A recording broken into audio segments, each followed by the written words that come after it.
We ain't taking no days off. We put our lives on the line with this perpetual grind. All this hard work gon' pay off. Our main objective is to free minds. We don't like to waste time. We don't ever show off. We rather move in silence. My people about to take off, but we gotta be united.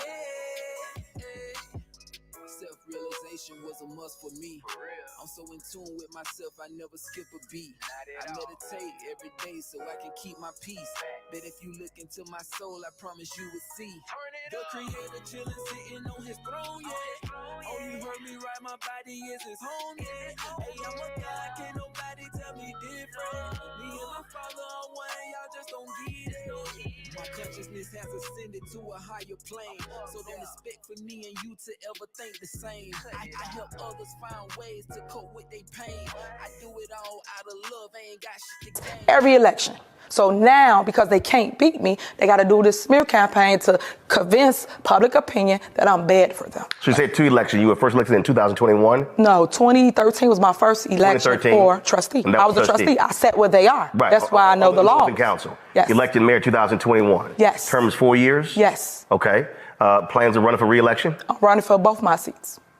And I'm going to win them. So, and when is the election for Thornton Township? 2025. So those elections at the same time? They are. Bullshit. A bullshit. A bullshit. I could not be here breathing and be comfortable if I was really as bad as they was making it. You know, nobody could be around me. So for me to be this calm, I must have some kind of inner peace. And my inner peace is knowing that once everybody take the time to really see what type of person I am, you'd be surprised that I stuck around this long. I have to make the life that I do live as happy as I can and try to do the best with what I have. You know, live the best life I can live, be as happy as I can be. Nothing is perfect for anybody. I don't know. Boys, I swear, I think I figured it out. You know why they don't want us redneck brothers and sisters and the hood brothers and sisters getting along? You know why? Because we'd be unstoppable. I'm telling you right now, we would shut down. Yes. You already know what we better do. Shut shit down. Blessings. What the hell I fell back there?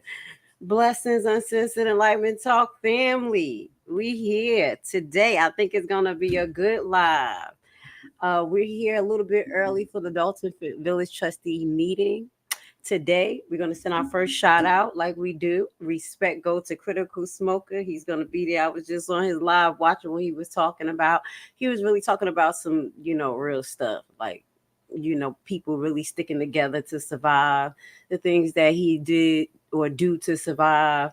And one of the things that he brought up was how the migrants move and how Black people or people in poverty or lower income need to take some notes. Now, what we're going to show you now in our pre-live, we want you to take notes, but we don't want you to do what these people doing. So this is going to be a part 2, just our intro while we're waiting, because Dolton meeting starts at 7:00.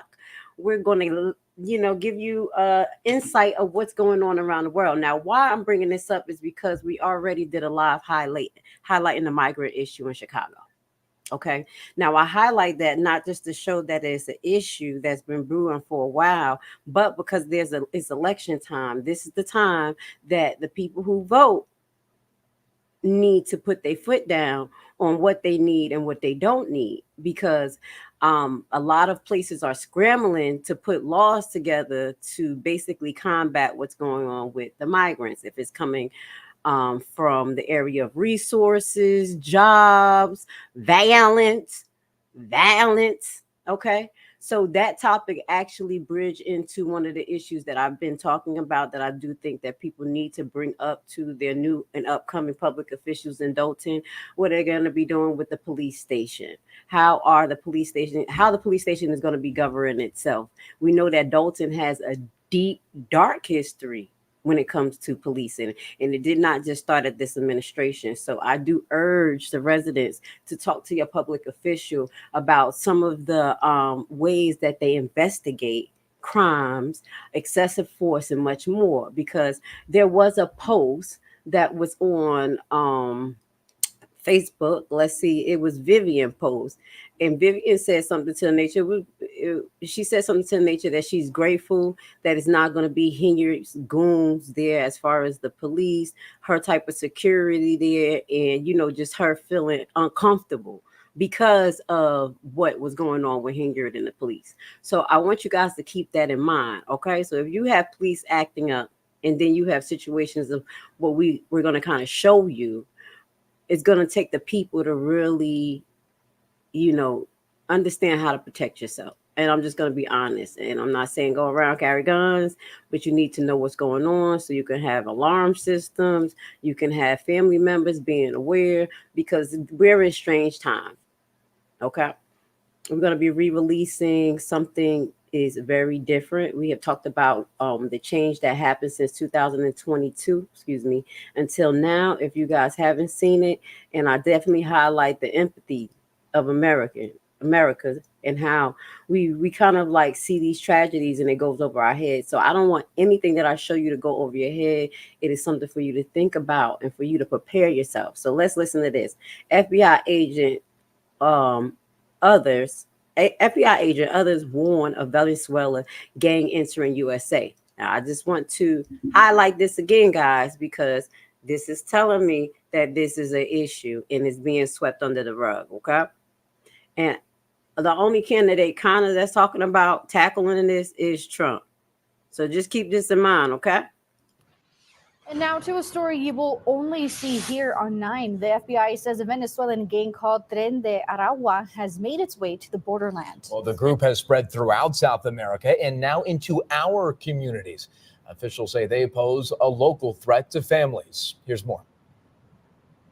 The fastest growing transnational criminal organization known as the Tren de Aragua is a Venezuelan gang that has now infiltrated its way into the United States through various sectors of the U.S.-Mexico border. That here in El Paso, Tren de Aragua gang members who are identified are put into prosecution pathways for 1325 illegal entry into the United States. According to a CNN report from Border Patrol, 38 suspected members from the Tren de Aragua have been arrested between 2022 and 2023. When they come to a new place, they do it oftentimes through immigrant pathways, taking advantage of people from within their own community. Tren de Aragua is taking advantage of the mass Venezuelan exodus to make their way into the country, and now they are ramping up crime in U.S. cities like Miami and Chicago. They typically operate mostly on migrant smuggling and human trafficking. Those are their two big criminal enterprises. But why exactly are they a threat to the borderland? They also use forms of extortion by going to local businesses that are owned by these migrant communities. And if they don't pay a tax, they extort that money from them. This can bring an increase in crime into our community, including human smuggling and sex trafficking. And so the same thing what's happening in South America is now going to start happening here in the United States amongst these Venezuelan communities in the U.S. The main issue being that the Tren de Aragua is almost operating in the shadows, making it harder for law enforcement to track them. We have no idea on who they are because we don't have their criminal records from Venezuela. And a lot of times they also, because they operate with impunity inside of Venezuela, the only other way that we'd be able to do it is if they had a criminal record either in Colombia or Peru. And also, they mentioned that Venezuela doesn't share their criminal history anyway. Okay? With the historic numbers in record crossings, many of these gang members could continue making their way into the country. Now, another reason why I'm highlighting this is because we talk about changes need to be done in the police station, policing and things like that. But I'm going to be honest, it's not going to change unless we get the young people to participate. And that's the truth. One of the things that I noticed with my cousin in Haiti, all the young boys is some type of policeman, sergeant, things like that. So I think that Dolton and surrounding areas in Chicago, as well as across the United States, has to prompt the youth to get into service or in neighborhood watches, because you're hearing the things that they're saying. What they're doing is going over is getting the resources, because you know us as black people, we going ain't got no choice.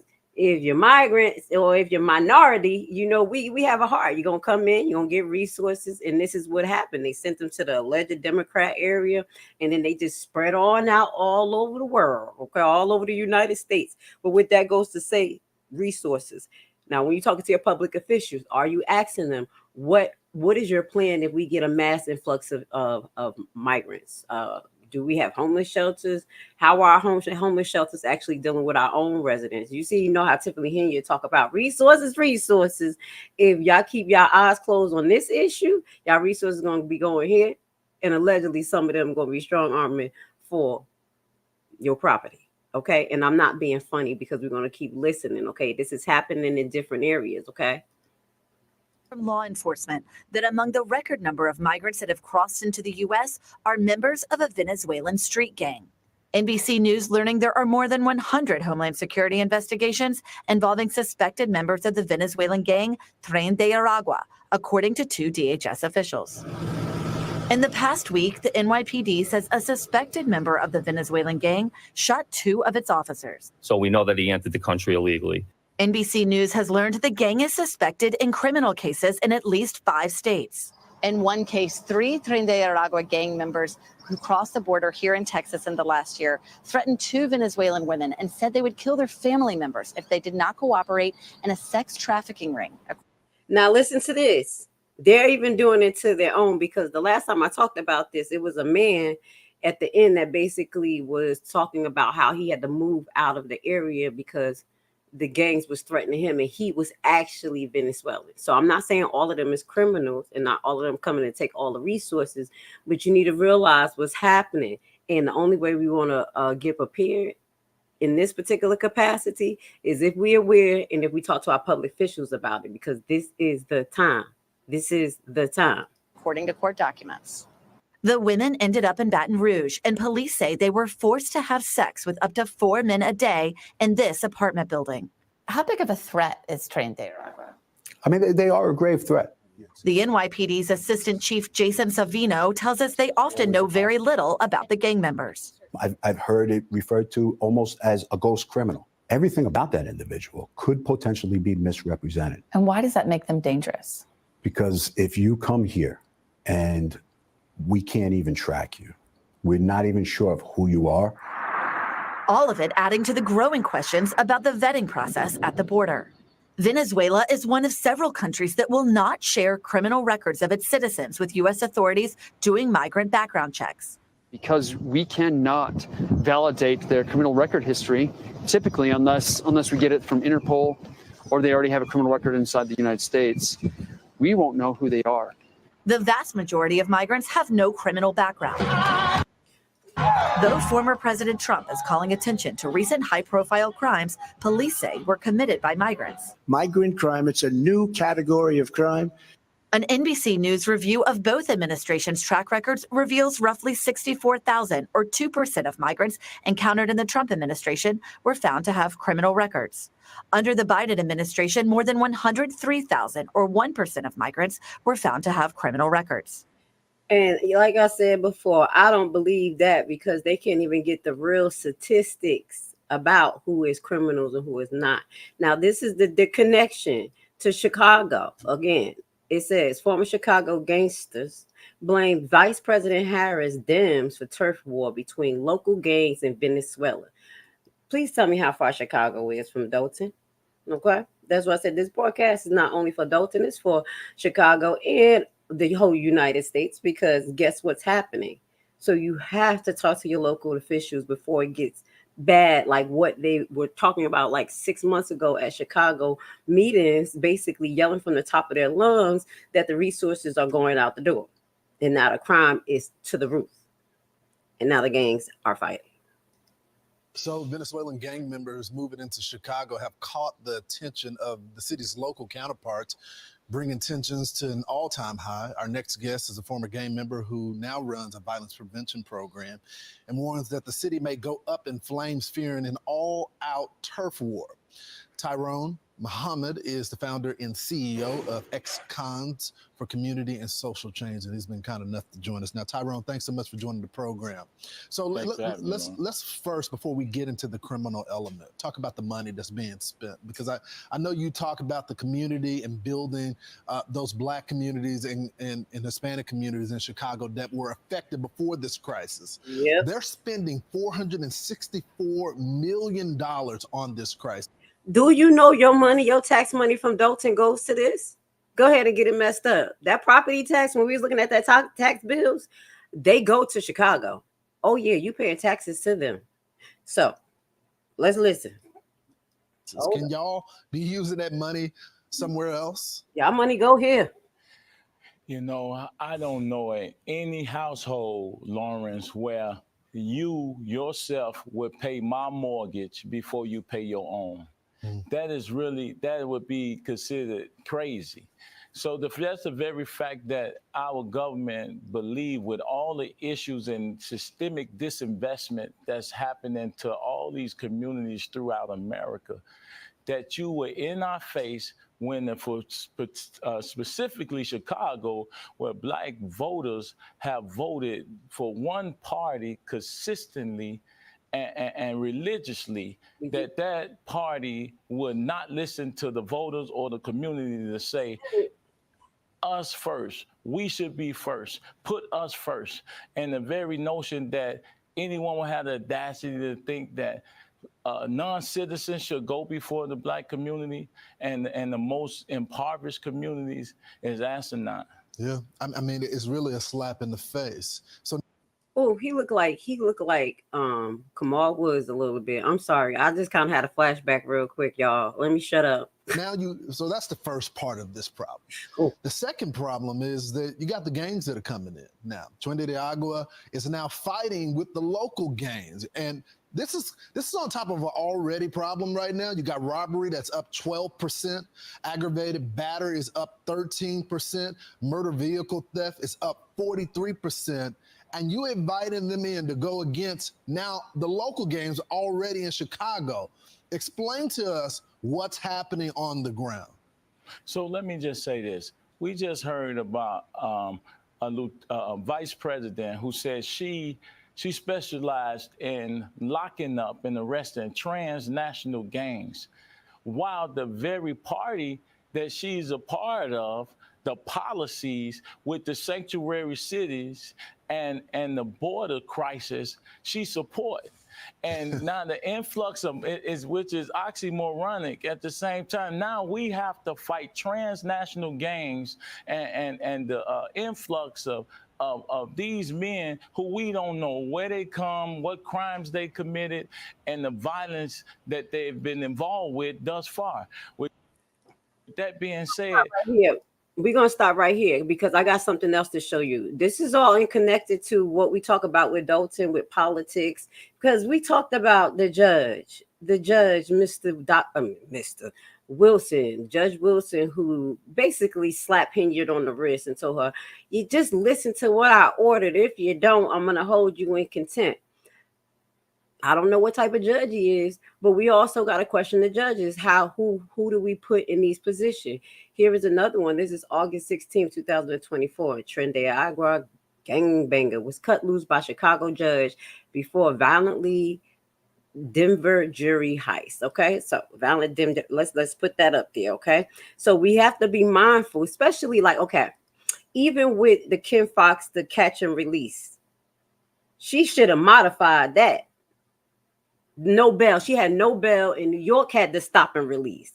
His ass should have modified that because we're going to show you what's going on in New York. We still got a few minutes. It's about to start the meeting in about 10 minutes. We still have 15 minutes. I just want to show you guys because this is some of the things we need to talk about as well. And I do want to say I am grateful because some of the things that, like I said, is on the warrant list for the Dolton meeting tonight, it be the things that we be talking about. We be asking them questions. They're going to get to the fines. They're going to get to Melanie Fitness tonight, just a few things. So if we keep talking about the unwarranted on platforms like this, it's going to end up on people's warrant list, not just Dolton. That's why I want you guys to hit the like button.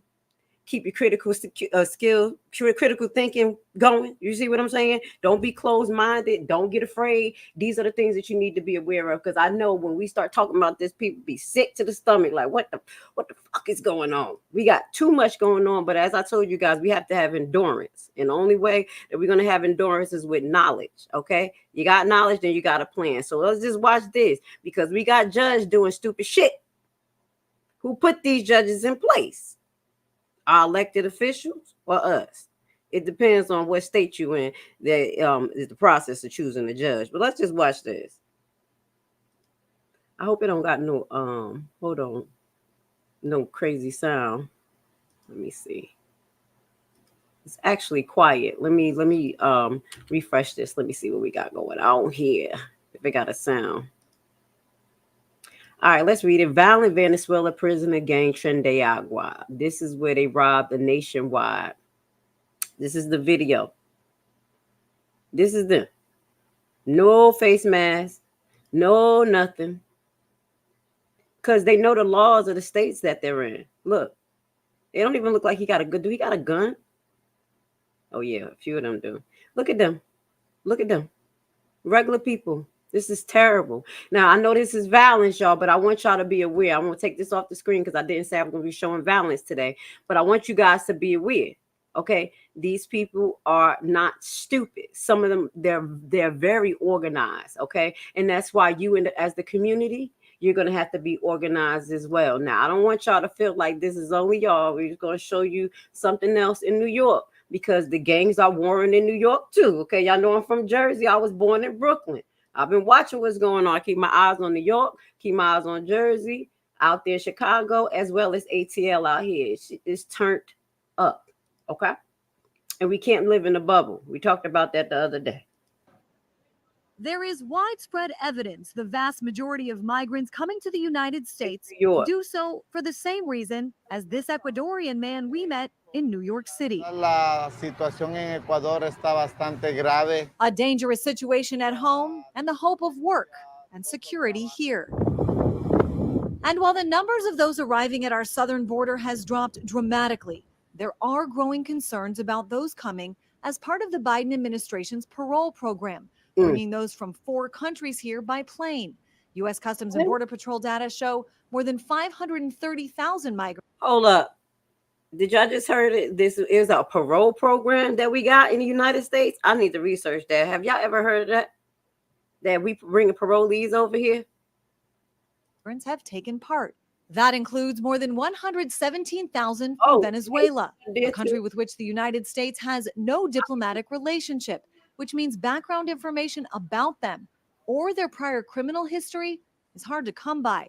It makes it so easy for this TDA Venezuela gang that's so treacherous to come to the United States and set up bases. There are bases in New York and other states across the country, and now including even in the state of Texas. The New York Times reporting members of Tren de Aragua are living and recruiting new members inside the city's migrant shelters. In Chicago, local media is reporting on gang turf wars, a phenomenon predicted by a former border chief in Texas. But what happens when you start going head to head to gangs like MS-13 that are just as powerful than what you have? You have a big mess. You have gangs fighting gangs. When the black gangs get fed up with the illegalities and the criminal activity of these migrants or non-citizens, the city of Chicago is going to go up in smoke. The city of Chicago has spent more than $400 million on migrants over the last few years. Local residents there and elsewhere are starting to become more vocal at city council meetings, arguing that money would be better spent on low-income residents who are citizens of the United States. I'm Christine Frizzell reporting. All right. All right, we're just going to show you one more thing, and we're about to get to this Dolton meeting. I want you guys to be aware. Y'all going to have to bring this to the table because they're spreading the hell out. And after a while, it's all about acquiring property. They don't know nothing about value. It's all about taking over land. And if you are in a place where you can be overseen because you don't have an adequate police department, you have chaos within your own community, this is going to be a problem. I'm going to be honest. All right, I'm just going to keep it real. That's how they took Jerusalem down the first time. They took us down, and then we were spread across the whole world. All right. We were fighting amongst each other. If y'all don't know, I'm gonna have to throw the Bible in here. All right. So us as a community in Dolton, out of Dolton, in New York, in Chicago, you have to realize that if you're fighting amongst each other, you're not paying attention to the enemies that's coming from the outside. And that is going on. So you need to really speak to your public officials about that.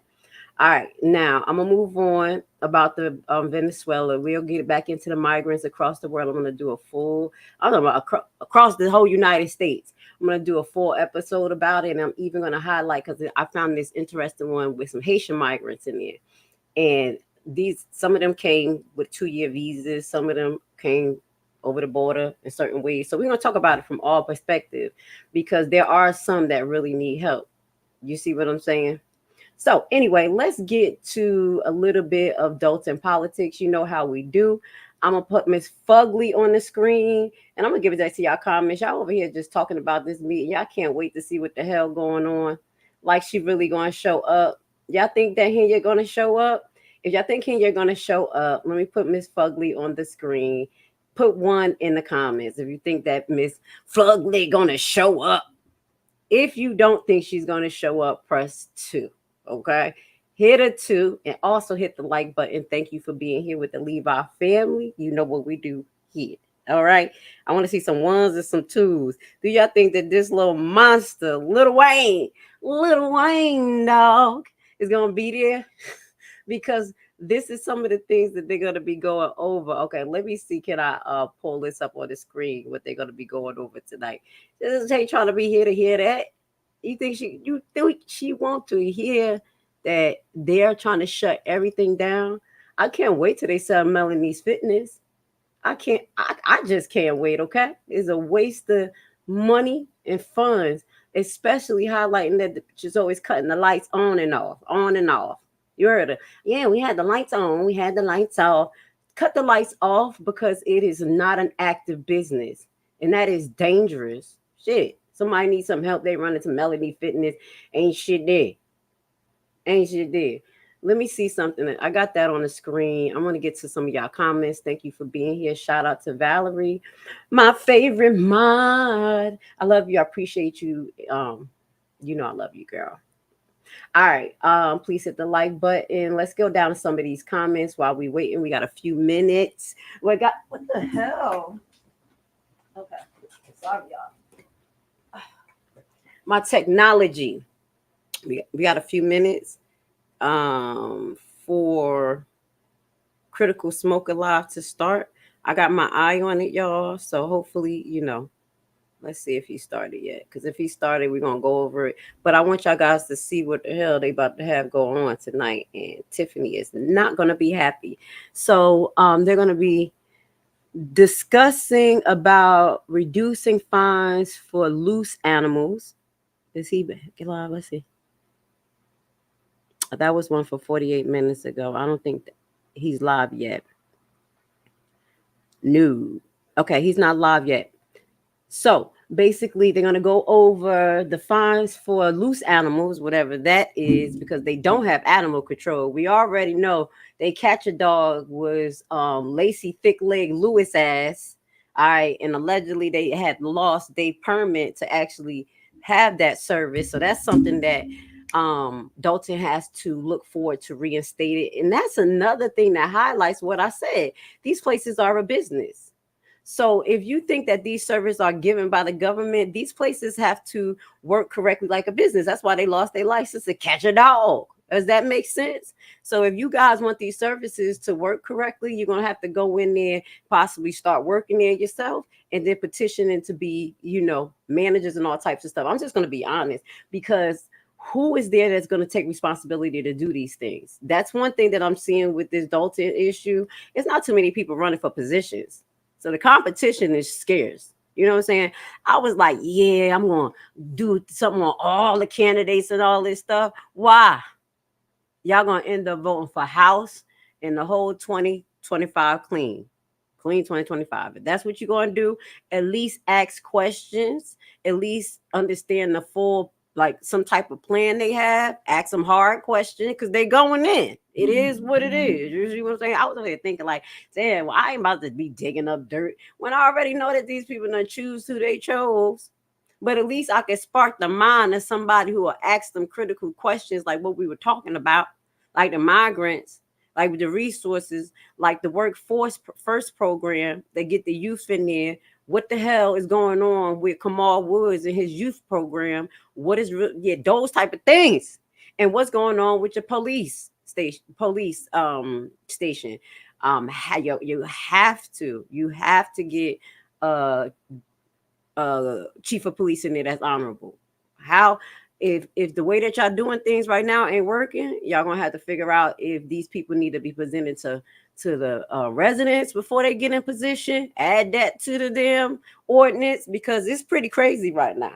Y'all need to have a residence board. I got all types of plans. Dolton, that's why they be like, shut her ass up. Dolton, do you have a residence board?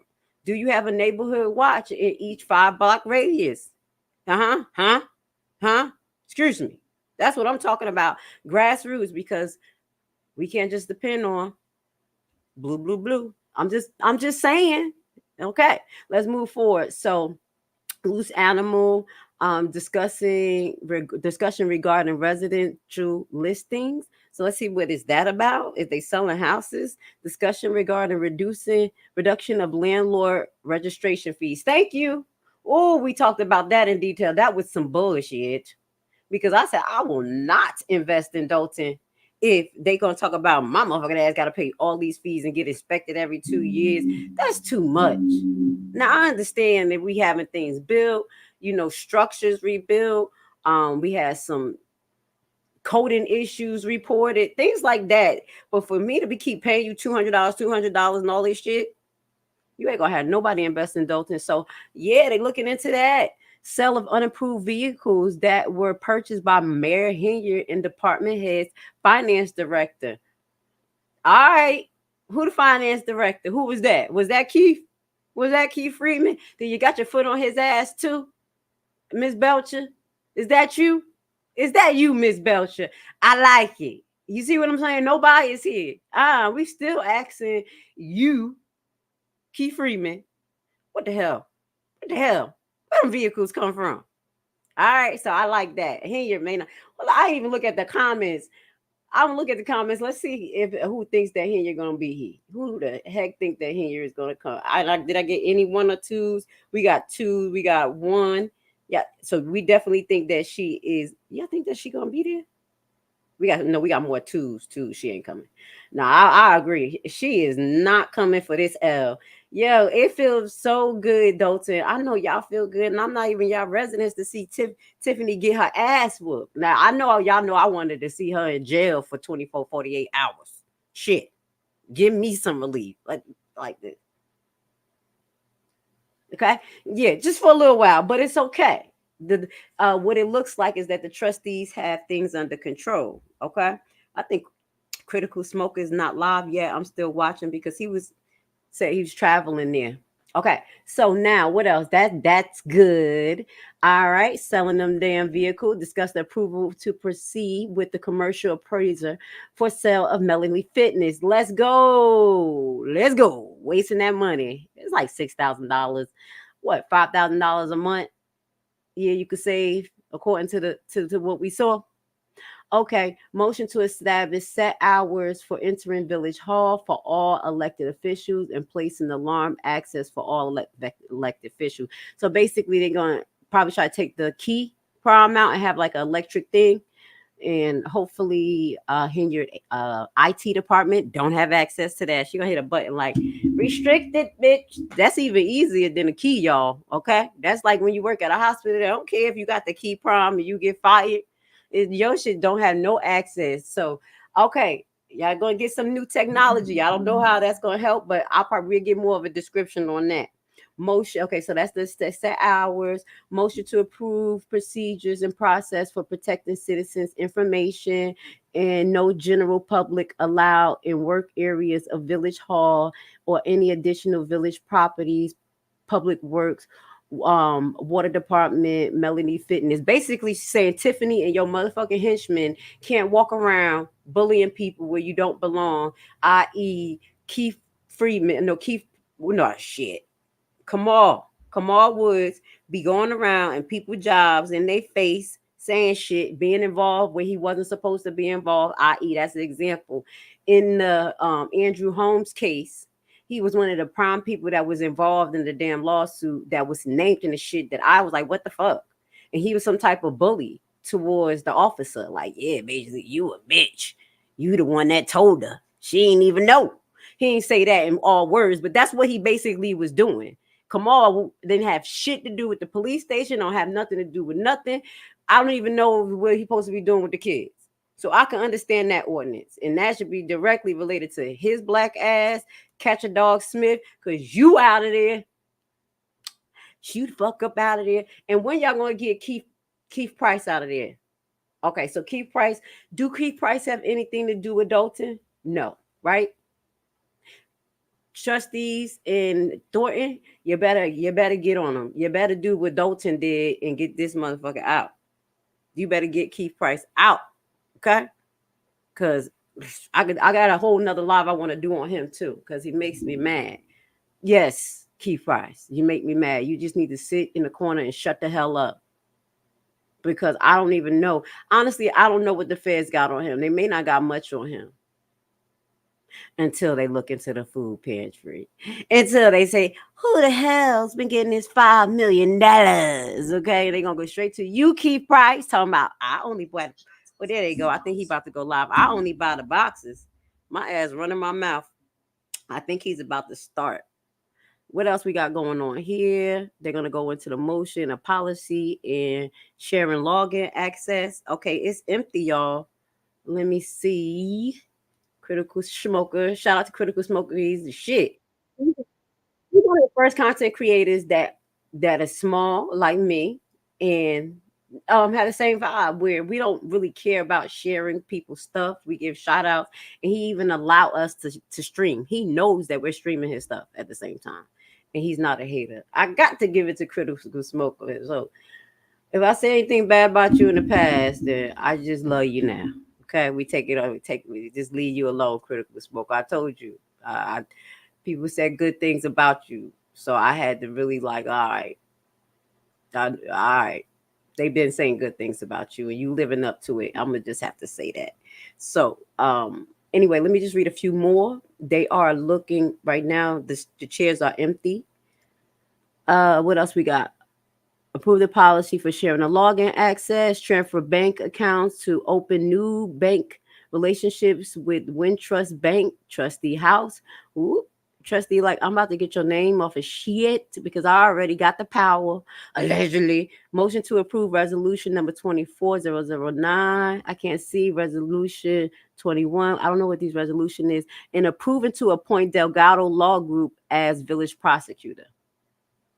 No comment. I'm gonna have to learn a little bit more about this. Don't know why. The nigga got enough jobs. He like a Jamaican. He got 30 jobs. He's okay. Y'all don't really need Delgado. He's in everybody's county. You really don't need him. But maybe you do because you know he got the connections and shit. And he was leading the whole Henyard train allegedly. But I'm gonna shut the hell up on that ordinance because I don't trust him. I don't trust him. Y'all trust Delgado? If you trust Delgado, put a 1. If you don't trust Delgado, put a 2. I don't trust him. I mean, I know he got the juice, but I don't give a damn. It's like doing the deal with the devil. You better stick to Osborne. Is that his name? That's his name? Osborne? The older guy? I'm telling you, it's like Batman fighting the Joker. All right. Let's see what else. They didn't start yet, but his live is streaming. Let me make sure. Yeah. And the last two, motion to approve the orders I told you. So this is the village code regarding temporary or interim appointments. Okay, let's see what that is talking about. Motion to approve settlement for Marcus Redwood, a village of Dolton. Ooh, we're gonna look that up. Y'all know you know what we like to do. Who the hell is Marcus? And why the hell is he suing the village of Dolton? We've been focusing on Thornton Townships, actually, their lawsuits. So we're gonna get back to Dolton. Tiffany has a fucking record for the mayor who got the most lawsuits in the shortest amount of time, dog. She didn't get just to be the first mayor, youngest mayor, because she's not the first black mayor, because she be trying, I'm the first black woman mayor. You need to respect me. No, actually, your arch nemesis was, but you the youngest. All right, so this is the stream. It didn't start yet. My shoulder all up. I need to relax. All right, let's get to the comments. Let's see if we got anything going on. Fox News spreading the most hate. I guess that has something to do with the immigrants. Shit, look like the immigrants spreading the hate to me. Scaring me. I'm like, shit, I might as well be in Haiti with my damn cousins over there, and them niggas over there walking around with MS-30. They walk around there with AK-47s and shit. My grandma over there sitting there like, oh, they just crazy. I'm like, shit, that's not normal. You know, whatever. But America, we about to get this. That's going to be normal. All right, let's go. This is to Valerie. All right. She had a bad Megan attitude when she was trustee. Oh, you talking about Henyard? Henyard was a monster. Henyard was a monster. That's why I didn't understand why people thought she was going to be better. And half the shit she talked about when she was a trustee, she wasn't making sense. Oh, I was watching. Her arguments will not even make sense. That's why I was like, let me just stop real quick. We're gonna share some more with y'all. After the first two that I shared of the flashbacks of the trustee of who Henyard was, I said, oh shit, this broad been like this. She was arguing about putting a lady out the house. Remember, I put it, this is how Trustee Henyard deal with crime. Basically, the lady house got shot up. And it was related to someone who was on her porch. Don't know who it was. Don't know if she put the person on her porch. So instead of Henyard handling in a manner that making sure that the person is safe, finding out what's going on, nope. Then she said, board that motherfucker up. You're evicted. She evicted somebody out of her own house, or tried to, by boarding it up and not even actually going through eviction process, and she wasn't part of it. They can't do that. Her and the mayor at that time went back and forth about that's unlawful. We can't do that. That's why the boards went down. And he kept saying, why did you take the boards down? But I'm saying, you took the boards down. She was out. She was evicted. This was the same lady months later that y'all put right in position. You saw her act like a damn fool and gaslight. We're going to show more of her gaslight. And that's why I said we have to make sure that we're going to ask all our people we putting in Dalton. I don't give a damn about politically correct. Shit, you're going to do this again? You're going to do this shit again? You're going to fuck around and try to ignore what the fuck she said? Oh, that's what you're going to do? Shit. Not today. You're going to have another one up in there. You better not ignore what nobody is saying and what they're doing. Pay attention. It's words, and then you watch their actions, period. And if they don't align, or if they do align and they messed up like Henyard, you need to be aware, okay? I wonder why it didn't start yet. What the hell going on around here? Come on. It didn't start yet, y'all. Yeah, shout out to Critical Smoker. All right, I'm just going to go through the comments. Hit the like button. All right, they are not patrolling the programs. It's called parole. What are you talking about? Parolees? What is it? It's called parole. They are not parolees. The program is called parole.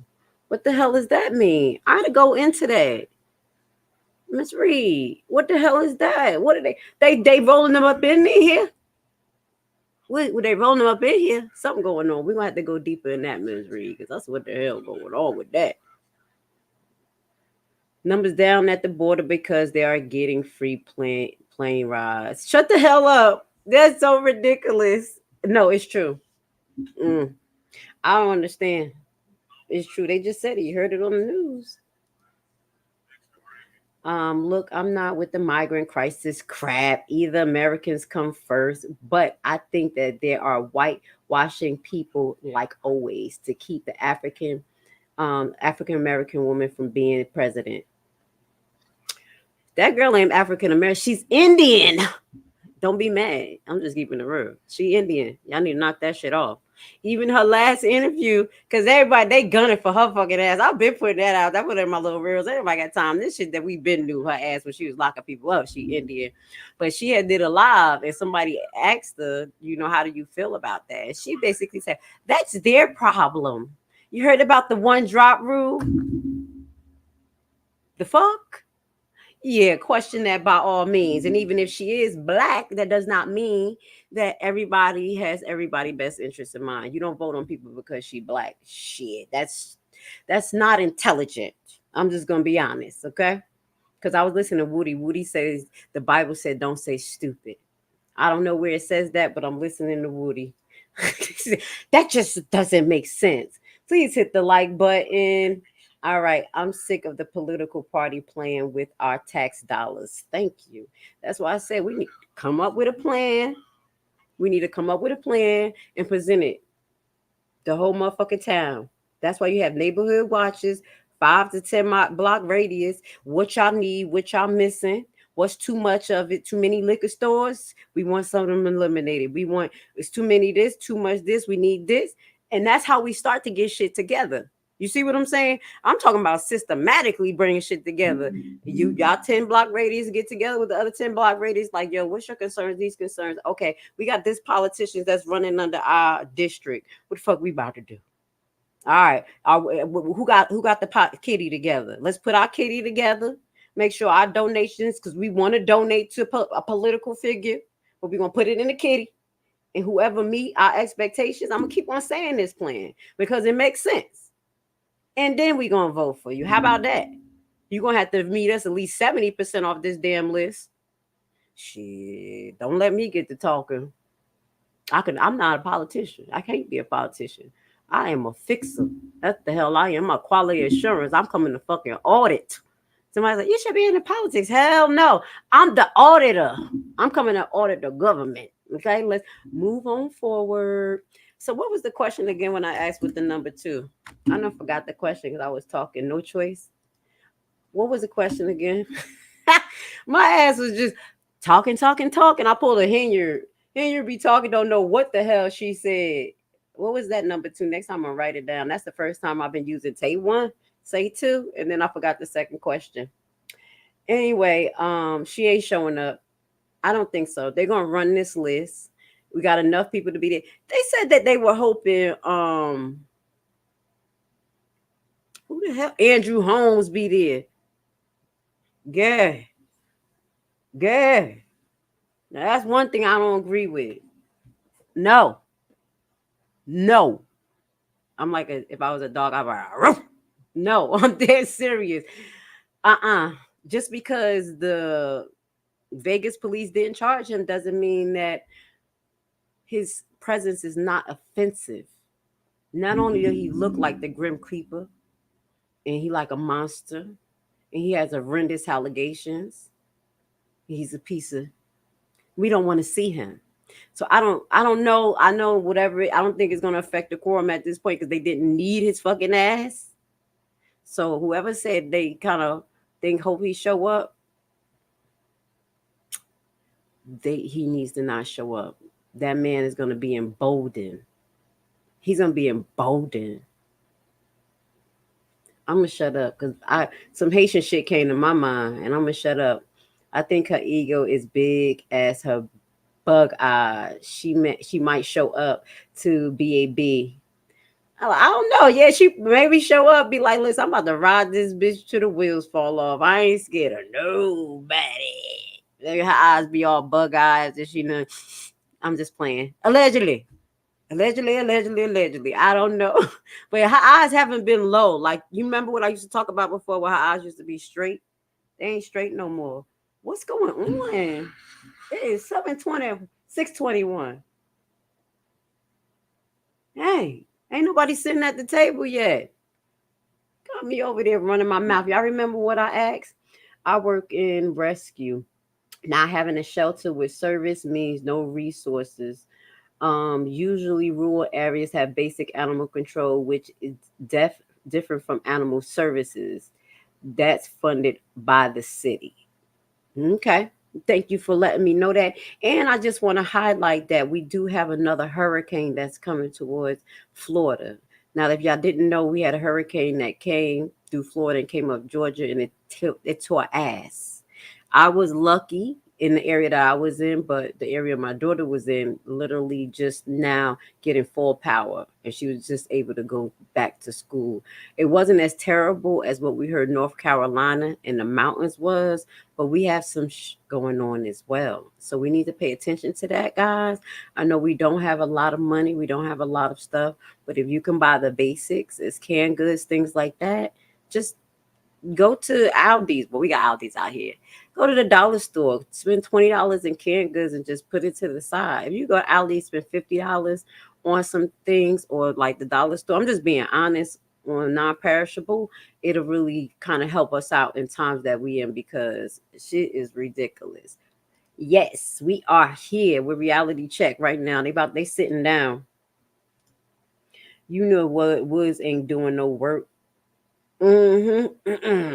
Woods over there just riding the wheels off his woman, just like he did with his wife. 10/22. They got 2 court dates. Don't forget. They're gonna be busy. You're gonna jump from the eviction, then go to her damn boyfriend divorce court. Ain't that crazy? I'm sticking beside him. Let me see if I got Kamal bucket ass head up there while I'm talking shit. I'm sticking beside him. She don't care if if her and Kamal get evicted and he get divorced on the same day. There they go. They didn't sit down yet. I hear they ain't showing up. This is gonna be a rundown. Look at this. Didn't he look like that guy? I told you that guy. I was like, oh, that guy looking like Kamal. A little rough around the edges. It is what it is. All right, let's see where we at. Go Belcher. Yeah, Belcher. Give it to me now. Give it to me now. Because you need to keep your foot on Keith Freeman ass. Keep it up there. Keep it up and on his neck. Because all that shit, he's part of it. The man right there. Look at his credit card. Can y'all give Tiffany makeup artist back, please? Let's put it on the screen. Yo, you know she going broke when this happens. I told y'all. So you got to take care of yourself. Look. You see the eyes? Oh, shit, I just noticed. That's what you say. What the hell you been taking, girl? And the pupils, look at the pupils. They little than a motherfucker. Pin drop pupil. Those are 2 things you look for. Straight eyes and the pupils, real small. That means it could be uppers. I'm just saying, that's my nursing assessment, and I'm gonna shut the hell up. That's what I'll be looking up like. Oh, look at the pupils. It's not even reactive, y'all. Yeah, I think it's the Cocoa Puffs. Let's drug tester. Yeah. Let's see.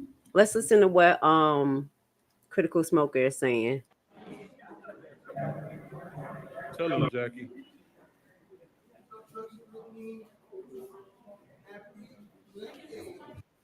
Let's have a conversation while it's still going on. All right. So, as far as the election down there in Thornton and Dolton, what do y'all think about it? Are y'all comfortable with the people who are running? I'm the only one that's talking about the different people who are running. What do y'all think? Do y'all think that, especially with even Thornton doesn't, who's running?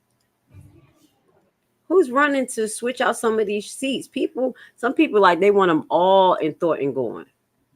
That's what they were saying. I be trying to stick up for people, but they were like, but if you want them going, why nobody's running? That's what I'm asking. If you want them going, why aren't they running? I want to send this. I'm going to put a little pressure out there on a Dolton resident because she's very active.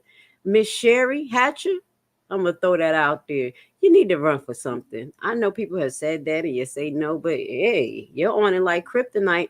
And if people like you don't do something, who the hell going to do it? Can't just say in the background, just keep talking. Sometimes God put you up to the bat to say, fuck it. You know what I'm saying? We really need some true, wholehearted people to be running. That's what I really think. This race would be fun. It's fun. It'll be more exciting if we have more people in it. I'm just saying. I'm just keeping it real. You guys are intelligent people. Yeah, somebody can run. All right. I'll say she got the grandstand in the showboat tonight. Let's see if she show up. She got money. She should pay for her own face. She could at least learn some makeup techniques first. Like, damn, you came from looking dolled the fuck up every day, and now you looking barefaced like this. Girl, you know people gonna say something. Shit, you done turned in Dr. Jekyll and Hyde. I've been there putting some foundation on my face. Let's see, they about to start. They getting themselves together. They still sitting down. I hope Stan, my man Brown, show up. That's the only person I got sympathy for, y'all. Honestly, because I think he's a little slow. Maybe I got a heart for slow people. I got a heart for people who may be low. You know what I'm saying? Innocent. I'm glad Stan, my man Brown. I hope he show up today. You know, solidify his position, which I think Tiffany said to his ass. You know, she is mad. She probably snatched a credit card from his damn girl, his wife. It says snatched it from his wife. What is that? What does that mean? What is this? Oh, you put the peace sign. Oh, okay. Indians exposed investigation. I'm like, what does that mean? That's your name. Shout out to you, love. Belcher is going to run for mayor. You watch and see. Shut up. I don't know, Day. She should have been did that. Not at the last minute because it's gonna look shady. I mean, you running under house. So look at this motherfucker. That's the other person that showed. Look at this. I sound like a Haitian. I'm sorry, it came out of me. Look at that mother. Okay. Don't say anything, Grace. Obviously, y'all see I don't like snakes. I don't. I can't mess with it. That's something that I've learned from all sides of my culture. From Haiti, you can't deal with people who snakes. Like, if they snake you, you forgive them, you keep them that way. You see what I'm saying? I'm not saying hate them, but to keep them close is the fuck. In Newark, that's death. We don't do that. Like, if we don't mess with you, we don't need to mess with you. We don't use you for a benefit. So when I see him, he just kind of this for red lights, like, what the fuck is he doing? What the fuck is he doing? Excuse my language. That's what I see when I see him. It's nothing honorable in that man. Nothing. I wonder if he wears some of them wigs that he bought from the beauty supply store at night when he be going to them special Democrat parties. Shut the hell up. Shut it up. Y'all know I'm talking shit. Going to them special parties. The Republicans go there too. Belcher is going to be House's bodyguard. Shut up. I imagine KP going home and crying. I eat because I'm sad, and I'm sad because I eat. Why? He got a beautiful wife. His wife should be crying. Here you go. Wait, let's play it. His wife should be crying. I thought I heard him talking. He about to talk. Let's get it. Last thing. Keith Price's wife should be crying because she beautiful. And he act like a fat bastard. I'm just saying. He a bully. Let's turn this up.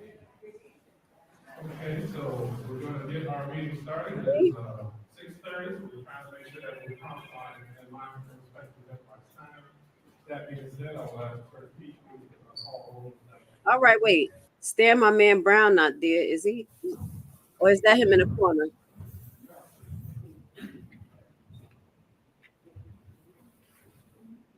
Who is that? That's not Stan. Trustee Tanner Brown. Present. Trustee House. Present. Trustee Holmes. Trustee Melcher. Here. Henyard is absent. And President Attorney Migrant is myself. We have a quorum. Thank you very much. Next, I'll ask everybody to stand for the pledge of allegiance. Allegiance to the flag of the United States of America and to the republic for which it stands, one nation, under God, indivisible, with liberty and justice for all. Remain standing briefly of Trustee Tammy Brown, you want to lead us in prayer? Father God, we thank you this evening for this gathering, and we know that this meeting will be productive. We ask these things in your mighty Son's name. Amen.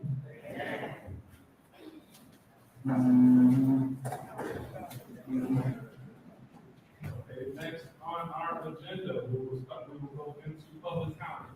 So anybody that has any comments for this body, I'll ask that you come up. Public We have comment. a 3-minute timer. As your 3 minutes approaches, I will wait to notify you of the time. So please feel free at this moment. That's how the sound is here. Oh, okay. It's low.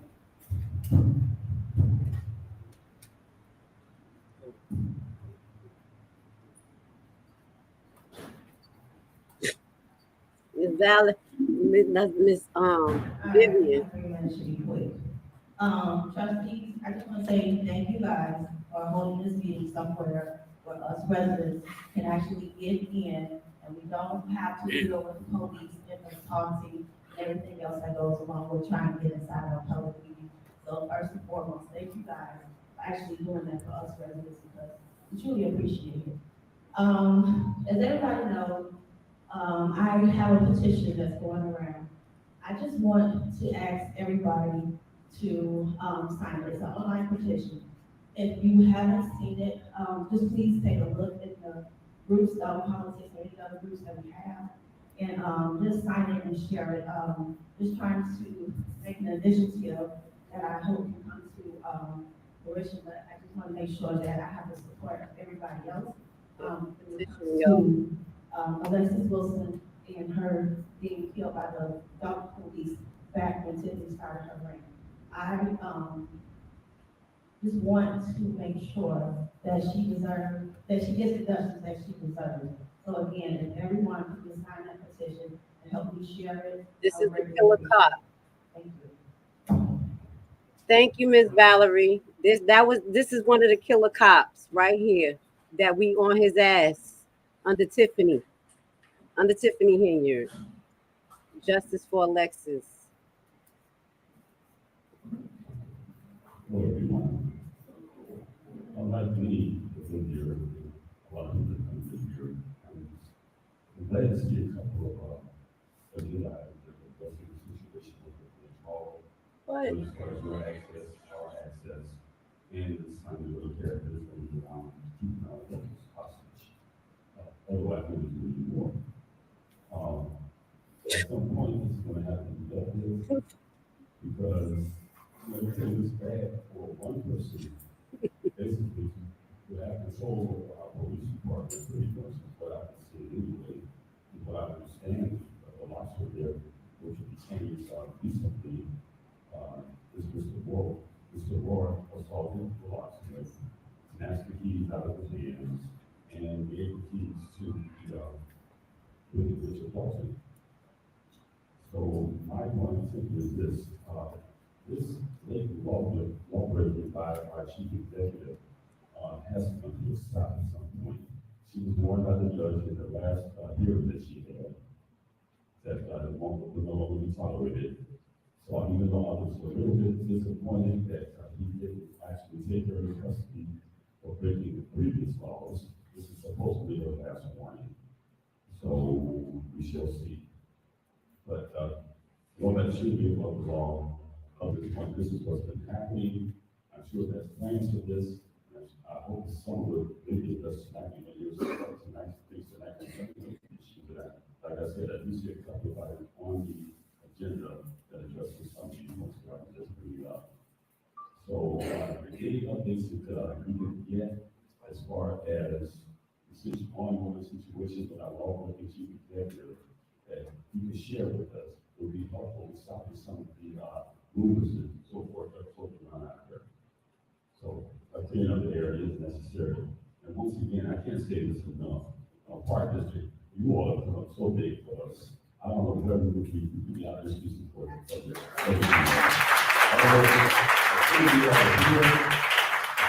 You all have been heroes and a half, and it's very appreciated.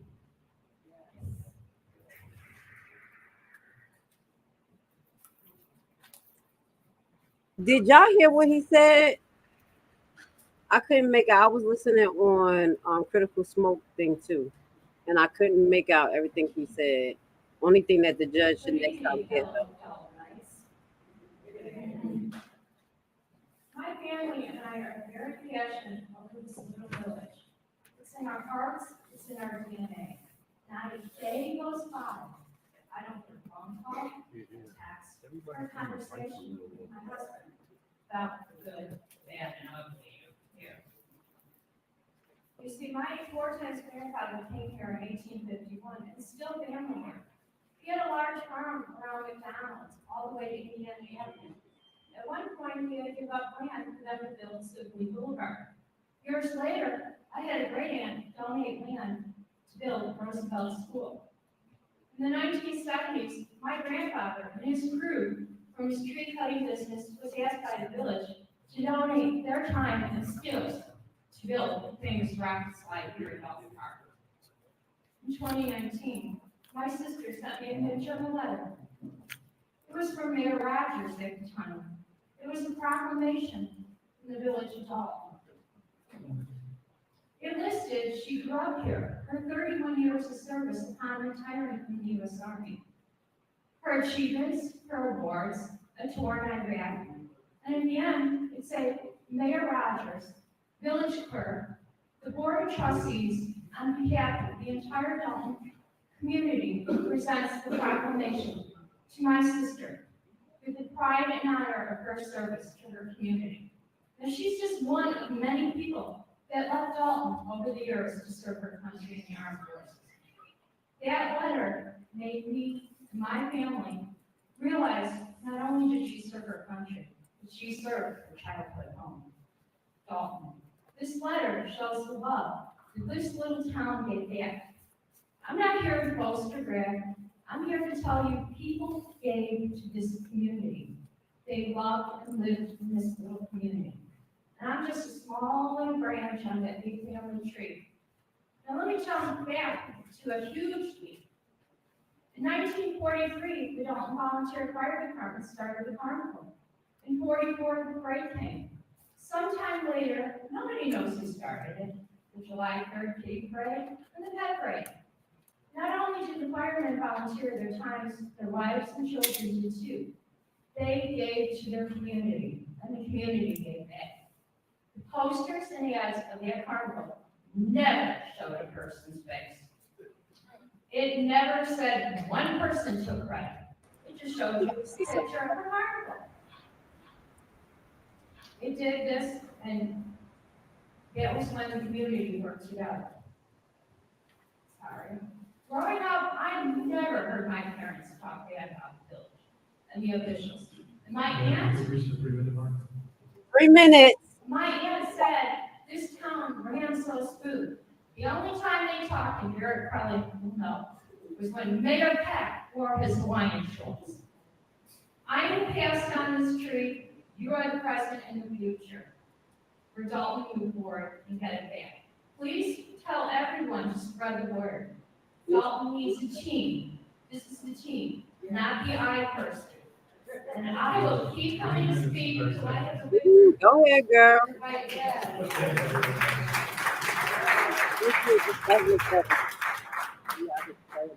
She said it ain't no I, it's a team. Okay, I know that's what I'm talking about.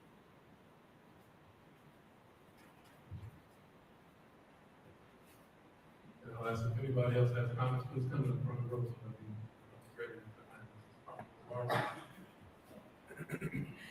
Good evening, members of trustees and village officials. I have a concern about my water bill. Quite sure other people in here have concern about theirs as well. The last bill that I received is identical, dates, amounts, and everything to 2023. That is true. The last actual reading that I received was August 23rd to October 23rd. All the other bills that I received have been estimated bills. Also, there's no prior balance, there's no current amount of reading on the bills, just an amount, even on the estimated bills. I'm going to go on record. I'm going to call the water department and request an appointment to discuss this bills, I should say. See? I've had I call it a button, whatever, on my outside of my house since December 2011. So there's no reason why I'm getting estimated bills, no readings at all on my bill. So I'm requesting that you all follow whatever that I am going to be calling or contact for an appointment. That's right. There needs to be a discussion about this, and I'm not tolerating any more estimated bills. If I have to call every day for someone to come to my house and read my meeting. Good job. I have to say this for the first time. I get to say it's commiserating this moment. We have our village administrator here that can assist. So you can feel free to go share with him.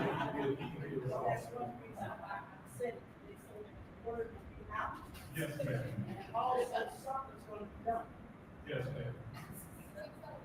Okay. I just With that, we're going to conclude the citizens' address. just want to highlight, we're going to talk about this. This is not the first time that Citizens has been saying that. Y'all going to give her a pass, but y'all ain't give the other lady who running for mayor a pass when she talked about her grievance.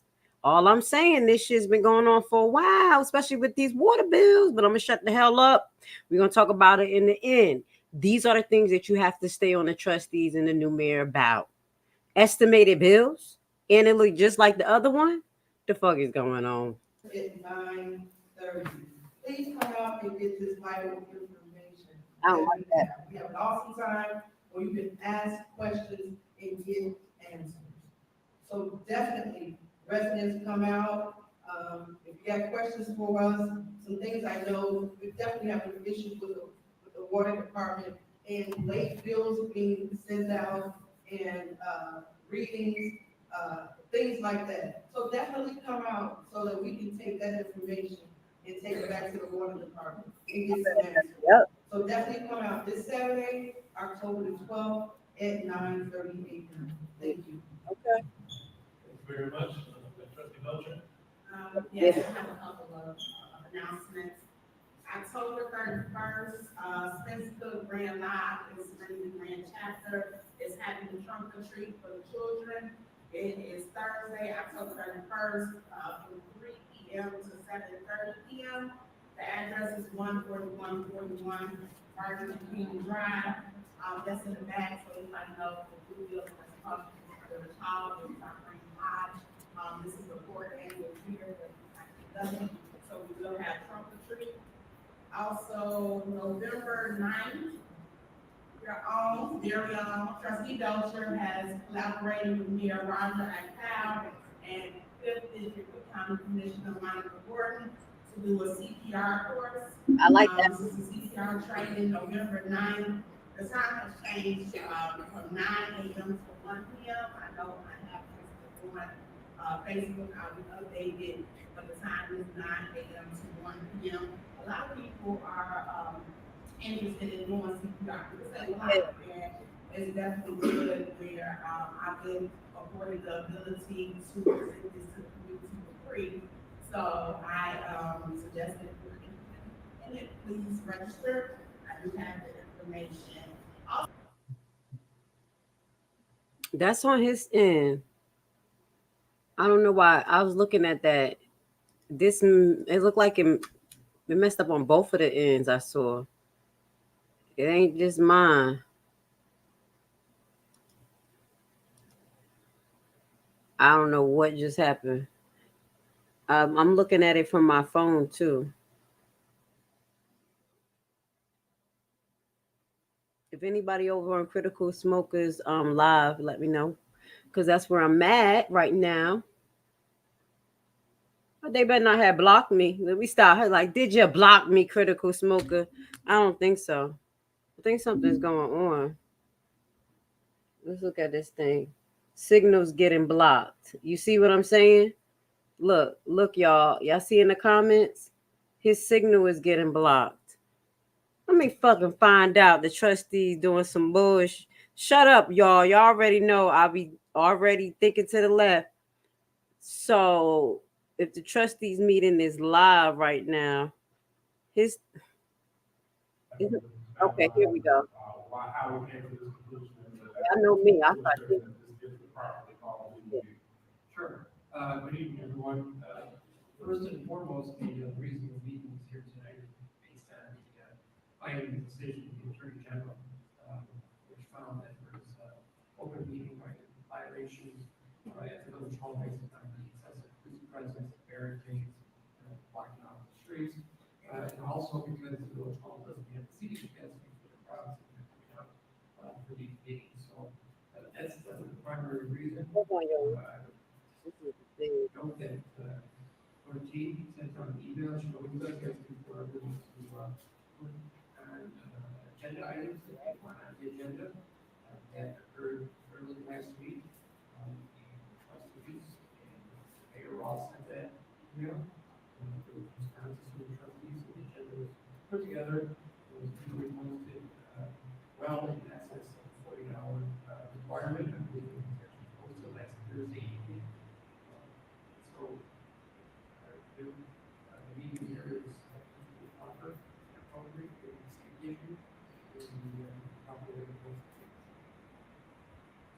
Thank you very much. I want to also kind of chime in on the goal of what's important for the board of trustees. We know that meetings that are run or operated with the board of trustees, we of course always want the mayor to be present.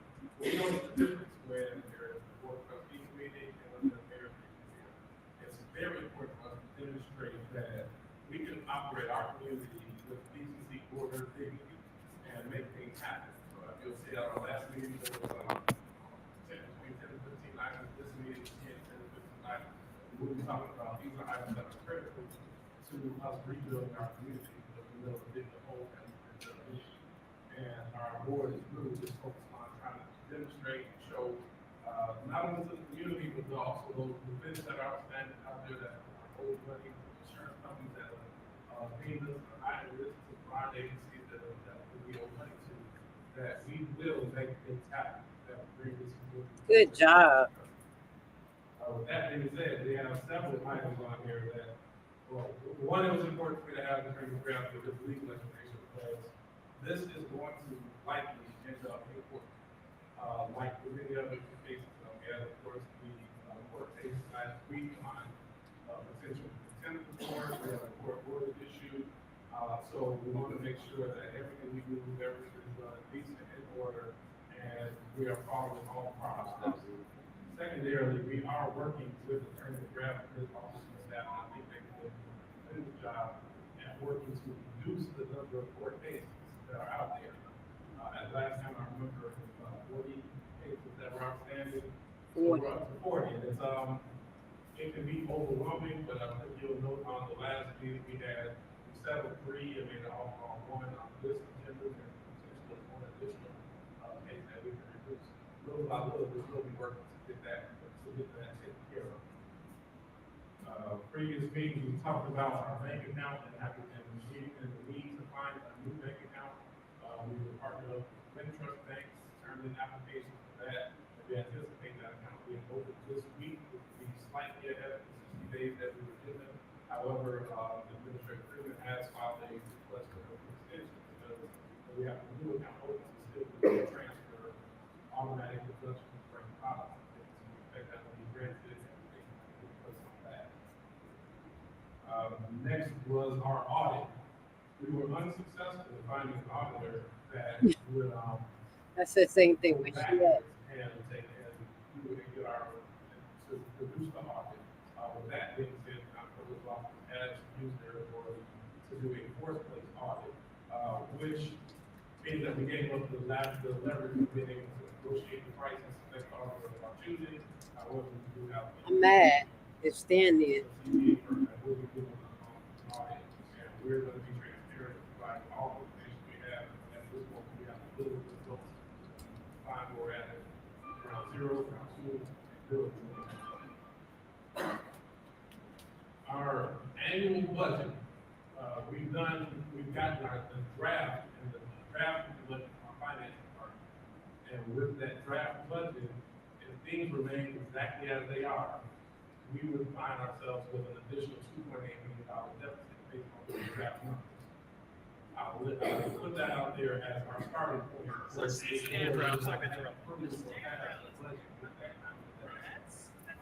Hearing that this week will be and then once that happens, then we'll present it to the board of trustees for review, and as we come up with a balanced budget that includes some of the payment of the backfills, it will then be pushed to the residents. We're going to be doing this in an expedited manner because we know that the longer we wait, the more we have to do that. So I just want to make sure we keep everybody updated on our starting point and goals. All right. Those are my serious notes. Now, on something that I really want to make sure everybody is aware of, the second congressional district is having a housing expo on Saturday, October 26th, from 10 a.m. to 2 p.m. over at South Suburban College. And there is a housing expo that will have plenty of workshops on understanding the reasons behind the property tax, keep your own things, flyers, shoot about 4 panels. So, for those that are get great information, I'm sure they're going to have free giveaways. And Mr. Wells, are they feeding people? Yes, there will be. And refreshments. Okay, so please keep that and mark that on your calendar, Saturday, October 26th. That will conclude my comments. I like that. So next, we're going to go transition right into the village clerk report. Good evening again, everyone. Tonight I am asking approval of the board of trustees for the minutes for September the 12th, 2024 special. There a motion to approve the minutes? I make a motion to approve September 12th, 2024 special board meetings. Second. There is a motion and a second. Any discussion? Clerk, please roll call. Trustee Daud. Aye. Trustee Tammy Brown. Aye. Trustee House. Aye. Trustee Belcher. Aye. Motion passed. Thank you very much, board.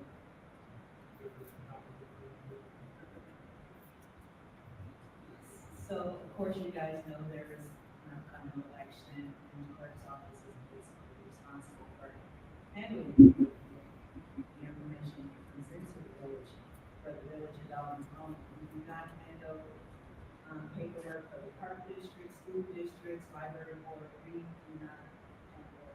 They're all their own separate entities. So my office will open back up hopefully sometime this month, so that we can receive documents that come in. I'm working on that now.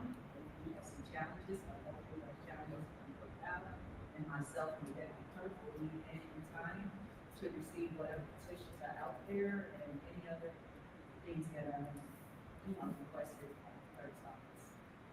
Executing patients with us have not been in our office, unfortunately. We have been working diligently remotely. We have responded to tons of requests. We have not stopped. It's been many challenges here, but that didn't stop the clerk office from moving forward. As you can see, my deputy's back. That helps me tremendously because the federal fine, and she was gone temporarily, but we're catching back up and moving forward. We're getting our records codified. We're working on that. We work very hard on that. We're not to be completed at this point. But because of all the obstacles that we experienced, we're not able to complete the project.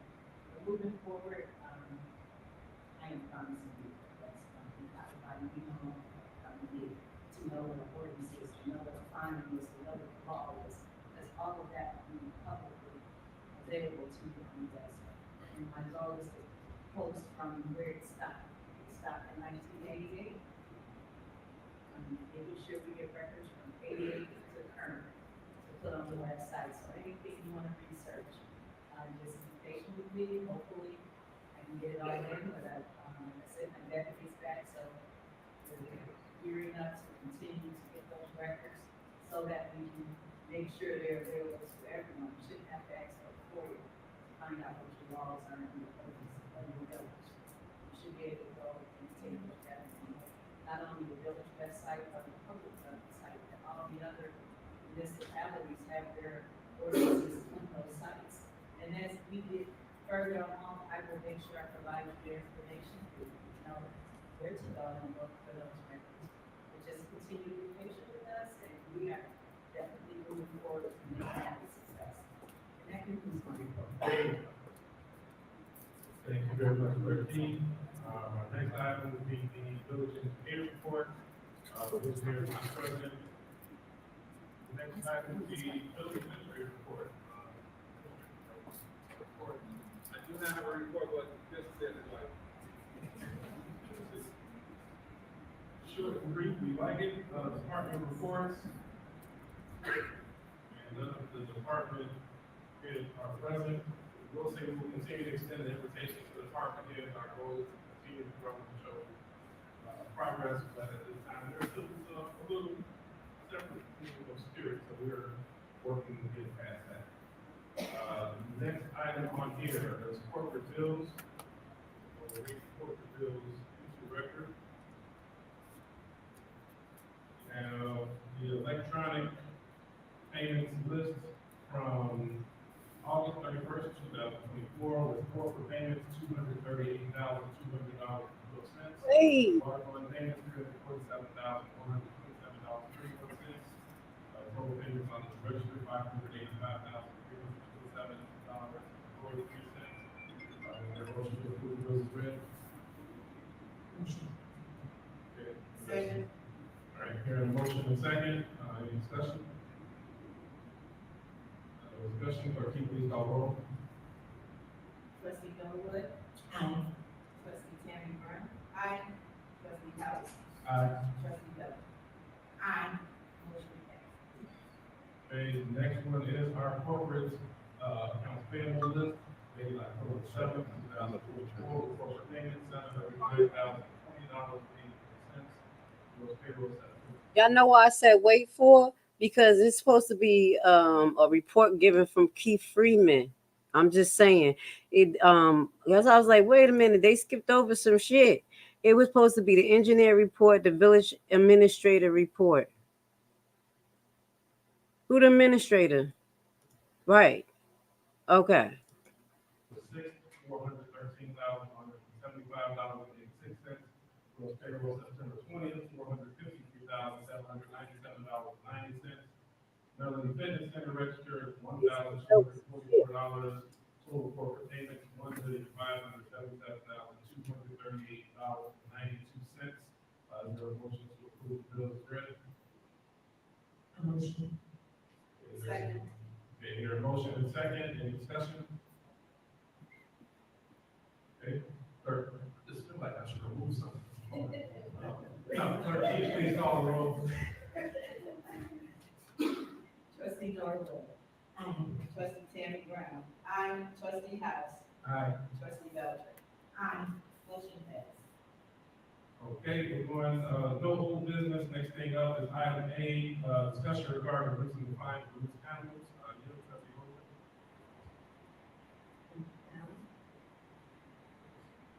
So, I had a few residents call me about their bit of a panic because. I see. Yeah. I know she about to talk about her ordinance. We're gonna listen, but I'm trying to figure out what happened to Stan, my man, on the bike. So if it's something where y'all have her report or she's live somewhere, because I know people have been recording it, we're gonna look for it because I don't know what the hell going on. But Stan, my man, gonna be going to jail. So let's just finish to listen to this because I was like, what? For this dog. So I did contact the resident, I was unable to reach her. But I did want to have a discussion just in general with the board and see if it's something that we tonight in regards to the fine. On our records, it actually has, we have the records for this dog, so I'm not really sure why they received the $500 fine, but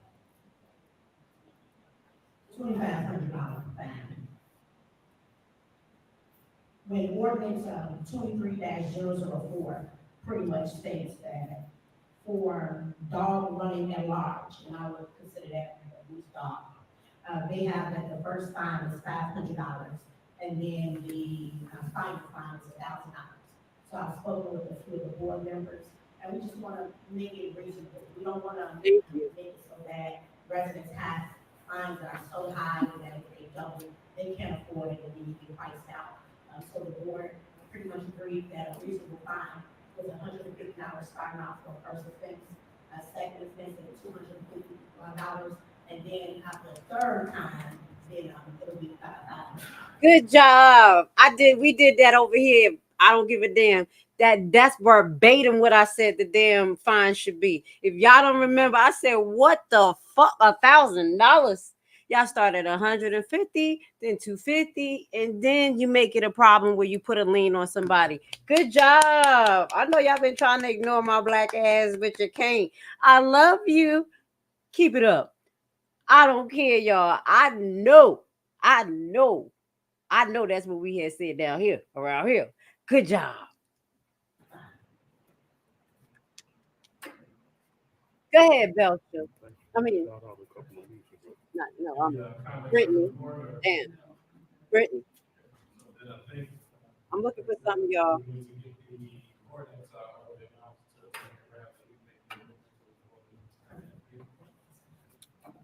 Good job.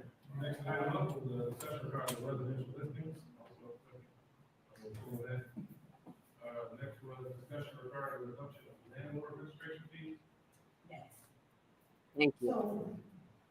So, last year, we had a resident that came to us and she mentioned that when she went to the village to pay her yearly registration fee for landlord, so the inspection fees, that she was told that the inspection fee was $100 per unit.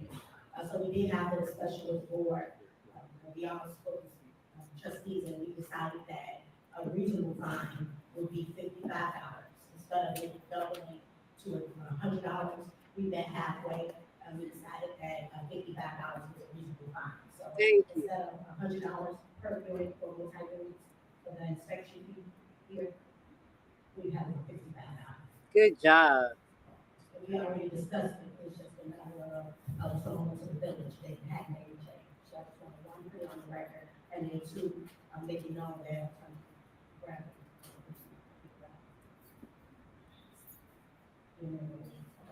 okay. So we will look into the records, but it is $55. Okay. Any further discussion? Okay. Hearing none on that, we're going to item B, sale of unapproved vehicles. Trustee Belcher.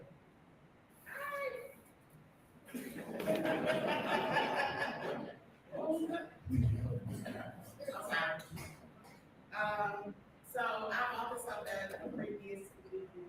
I've actually spoke to the administrator, spoke to the police department, spoke to the attorney. Right now, the vehicles that were purchased that were unapproved by the board, we're looking to find out how we can either find out if those leases are valid or if we need to start a process of trying to sell the cars. We have to do something.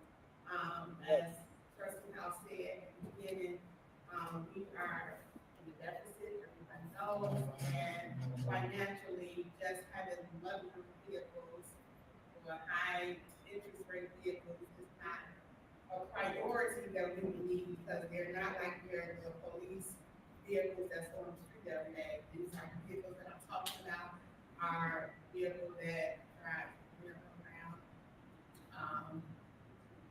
Two other vehicles that command staff have, where we have regular vehicles, police vehicles that they can be able to drive. And whoever made the leases or entered into the leases, they're just not financially feasible for the village. And when I say not financially feasible, I'm going to give you an example.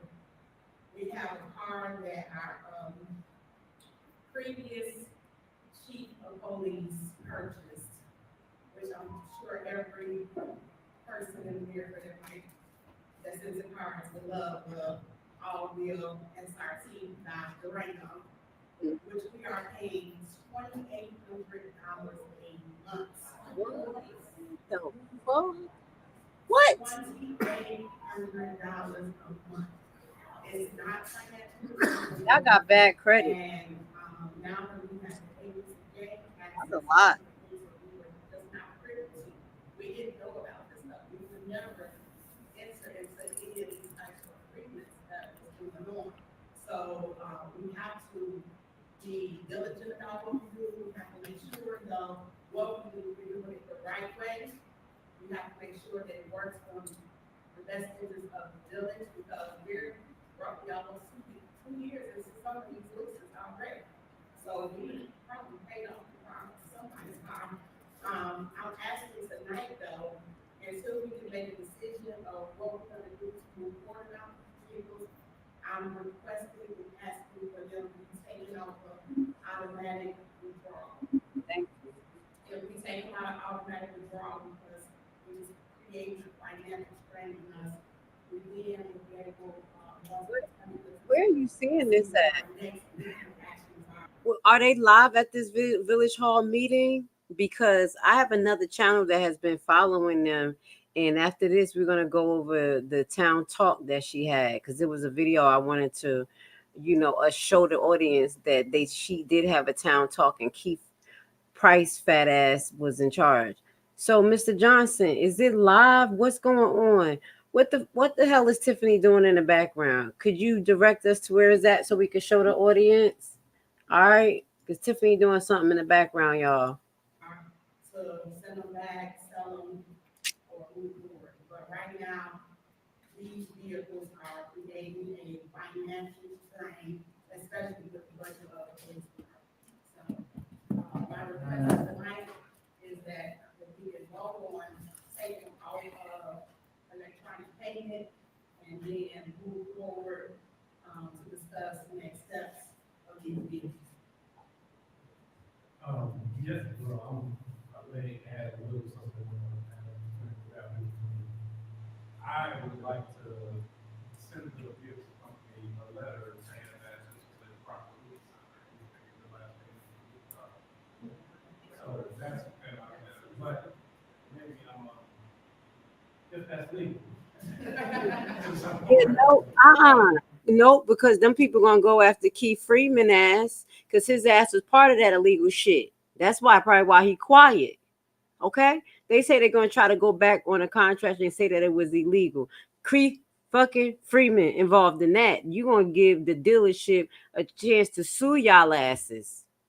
Y'all better just sell it. Just sell it.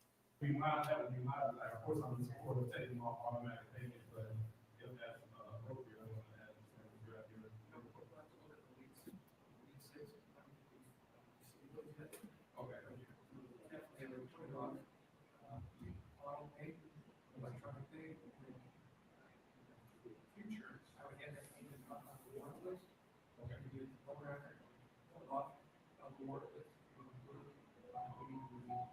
Okay.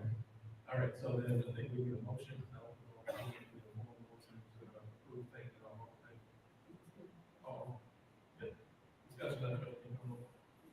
Just to kind of get an idea, because I know Trustee Bush stated that we do, there were cars that were beginning. We do understand that the police officers who need to be approved for, we did have to make some changes to some leases. But behind our back, or unbeknownst to us, they went and made these changes, and when I did the math, we came out to $555,000 in a 3-month period with all the leases total. Oh my God. So they're adding up, and that's how it's. That wasn't in the original plan, y'all. If y'all watch that enterprise plan. Yes, I am asking to remove out of the unapproved vehicle leases that are now in the state government. Then I'll second. So we go at comment. I will not hold it.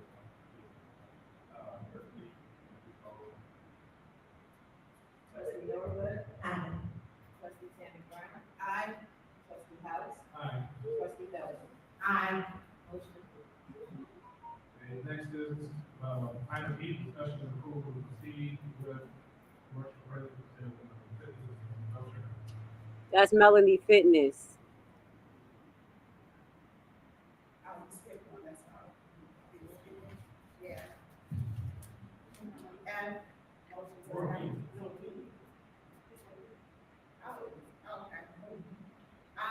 Yeah, so I brought this up at a previous meeting, and it goes back to finances.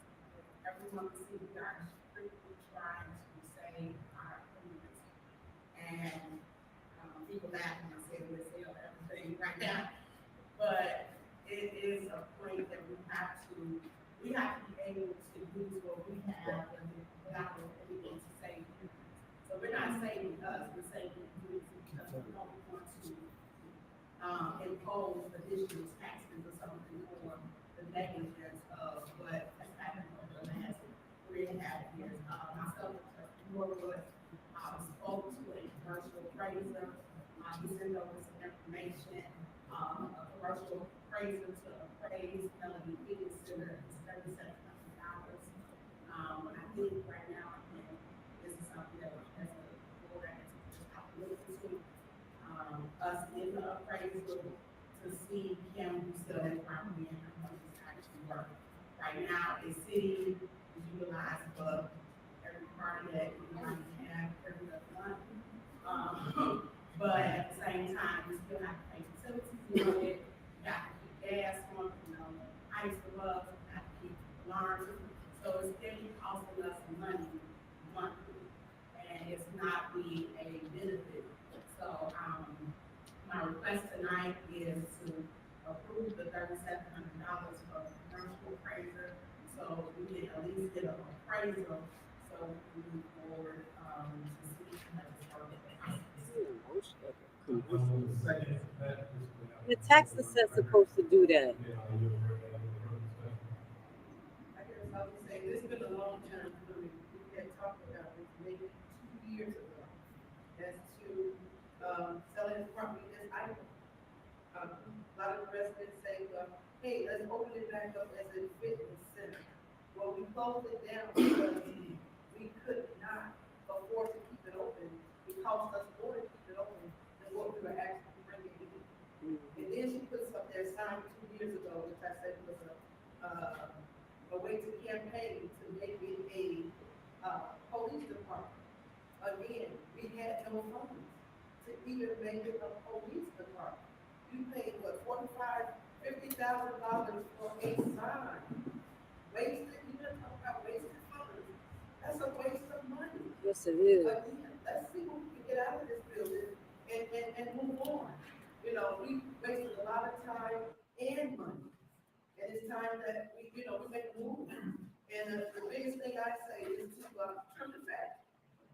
We gotta trim the fat. We gotta make some changes around here so that this disaster that she has created does not affect the residents. Take it down, sell it, give it back, or whatever. Definitely can't give it back, but if we can sell it back. He said, take it down, Let's sell it back or put it on a new building, but look for funds, look for free funding if you want to do a police station. And from my understanding, that building was not outfitted to be a police station. Whoever seen a police station with a pool on the other side of the residence and a police station on the outside? That's crazy. That's outright, it's crazy. So let's put that building for sale and actually see. Somebody else will probably come in and make it legit. And make it affordable for the residents. But right now, we can't afford it. We just cannot. Oh, your fitness out of there. I just want to add, just so this is an additional appraisal aspect, so we sent on, so definitely, so we can move forward. But two things, because I heard the same thing. I was actually a member of Healthy Fitness, and I love the pool. However, at this point, in terms of insurance costs, everyone knows, insurance, that's one of the biggest concerns. And I know that anyone who have been here for years, right? I've been here 20+ years, and I know that this village has a history of getting in the business of real estate. We've seen it with the Dorchester, right? The whole goal is not for us to be in the real estate business. The goal is to run a village.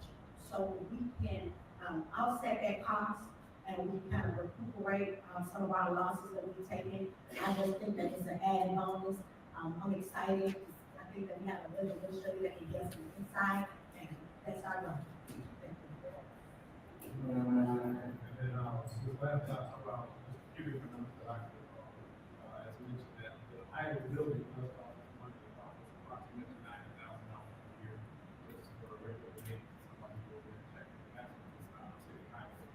Historically, we've had challenges with running that facility, and it's gone up to $250,000 when it operated. It was running for years, so now you have to have more staff over there, more equipment usage and everything else. So just unfortunately, it's not going to be considered the cost to the village, our financial position at this time. Subsidize that. That money that has to get out and ultimately the bridge itself does not have to. So I think our motion is to approve proceeding with proceeding with the railway license. Then that includes comments, roll call. Trustee Norwood. Aye. Trustee Tammy Brown. Aye. Trustee House. Aye. Trustee Doe. Aye. Motion. Next is item F, motion establishing set hours, Trustee Doe, vote. All right, I actually think I'm asking to take. Okay, for that one, item G, motion to approve process, procedure, and information that will go to the development. Okay, so this particular agenda item, I guess we need to have discussion and find out how we can work. We restore, work with the village administrator, and work with elected officials. There has been, there's a lot of concerns. Unfortunately, we're not here because of the violation of the Open Meetings Act. But prior to that, when we were at Village Hall, there are two issues. We have people that are not employed by the village behind the counter, where there is information that's of the public. So we need to set some type of guidelines and work with human resource to make sure that those areas are protected and only Down to visited by people that are employed of the village to go back there. Another issue that we have, and anybody that's been following it, is that in August we did some layoffs. We did layoffs, and this is not a hit, as someone stated. It was strictly the fact that our council has made a lot of financial cuts. William. We're gonna have to do another round of layoffs because we're financially deprived right now. I'm trying to keep this honest. But the individuals consistently keep coming to the village Trying to get the picture. when we try to get some type of trespassing, the law is so fickle that if someone invites them in, then they are not considered trespassing. So as long as the mayor continues to tell them that they can come into the building, then it's not trespassing. Well, my period, y'all can come to sit in the middle of the office. I don't care about that. But going behind the diocese, going behind the areas where there is private information of the community needs to be limited. So I put this on here just as conversation that maybe we need to put a policy in place, work with attorneys, work with human resource, because we don't want to have any type of data breach. We don't want to have any type of situation where we're putting the residents in harm's way by people that are, and they have employees or people that's not even not employees, that's behind those areas where work areas Yeah. where they shouldn't be. Now, I'm gonna put this on record, Yeah. and when y'all heard it from Trustee Kiana Lachey Belcher. Lachey. William Moore comes to the village hall That's my every name. day. William Moore is on the payroll at See? Gordon Township as a full-time employee. Tell me who goes payroll. That's why I was looking for his You heard it picture. from me. So these are the type of issues, and I'm not going into the township business because they got their own separate, which still involves us. But these are the type of issues that are putting the village in harm's way, putting the township, which the village is in harm's way, which at the end of the day brings back a sense of not being honest to the community, a sense of liability to the community, and a sense of we need to make sure that we do not incur not another lawsuit under this administration. I know that's right. Because it's become very right. So I know I sounded long-winded, but I wanted to be very clear on what I said because I want nobody. She said, I know I sounded long-winded. I didn't. But we have to put something in place. So I'm asking that we work with the attorney and human resource. So if we do have to go back into the village hall, or if anybody is at the village hall, you shouldn't go into the village hall and somebody that's not employed there behind the counter talking to somebody else and walking around as if they belong. It's just not safe. It has created a hostile environment, and we need to protect ourselves. That's it. So I know that was a lot, but William Moore. I'm looking for his picture. Shit. I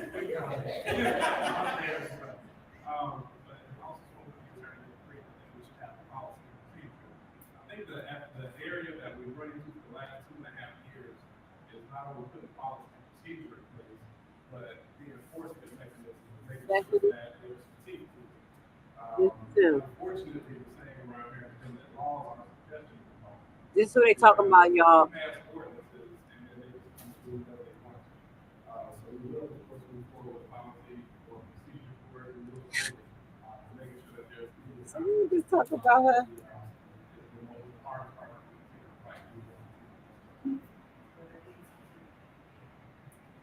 I mean, I said it just leads into what I want to talk about. Item 8. Item 8. Definitely brought this, want to draft a policy. We have a lot of employees that are sharing their login access with William Moore, with Kim Alston.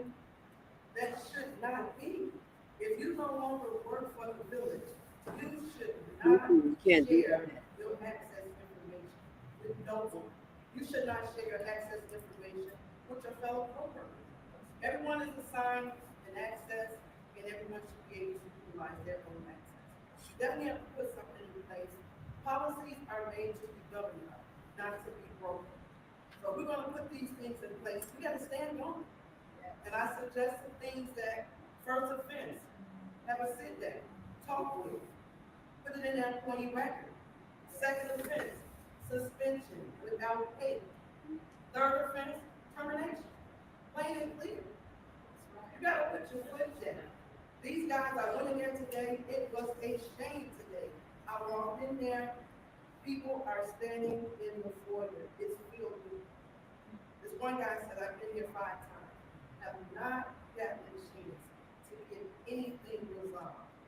A young man comes to the window, works for the village, and says, some guy says, who was your boss? I don't have a boss. Everyone reports to someone. I don't report to anyone. Well, where's the village administrator? I don't work for the village. So who do you work for? Everyone has a person in place that they report to. Everyone should be able to follow the chain of command. And when this doesn't happen, things need to take place. So So I definitely, would like to have this policy, enforce this policy, and let's get it done. Let's take care of the business. But if my access is granted to me, I should be the only one signing in under my employee ID number, social security number, or etc. But your information should not be shared with employees, definitely not. So this is definitely something that we need to put in place. And as Jason said earlier, we're going to with our attorney to put these things in place. And we got to stand up. You know, you just don't put it there if you don't utilize it. I see a lot of that going on here now. Things are put into place as we see with the ordinance. Who follows the ordinance? She does. So we definitely need to put these things in place. And let's move on. Next item up is item I, motion to approve the transfer of account for the bank relationship with Trust. That's my house, so I just motion as we discussed, that we get transfer of the bank relationship. So I make the motion that we authorize the account for the bank. Second.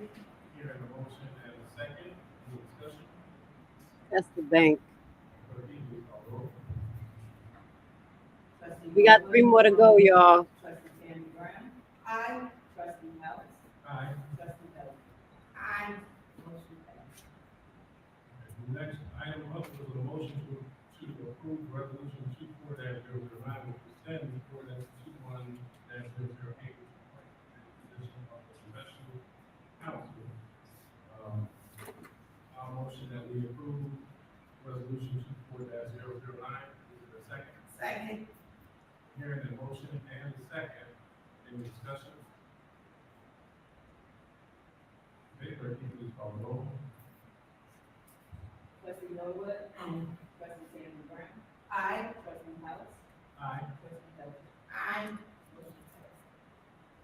Okay, item K, a motion to approve ordinance 24-014, amending the village code regarding temporary or interim appointments. Is there a motion to approve what is stated? Motion.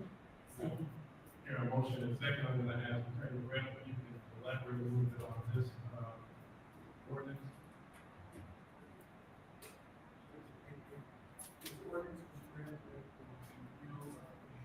Talk up. Shit. Talking to the mic. I can't hear what he's saying.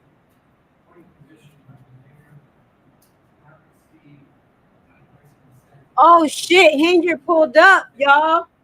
Oh shit, let's go. It's about to turn up. I gotta fast forward a little bit. Hurry up. This bitch showed up. Oh, like he's you.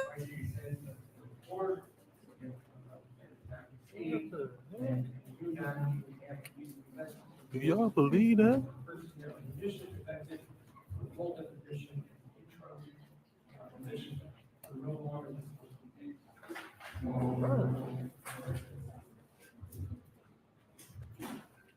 I had to press mute. I had to talk shit. This bitch showed up late. You late. You done.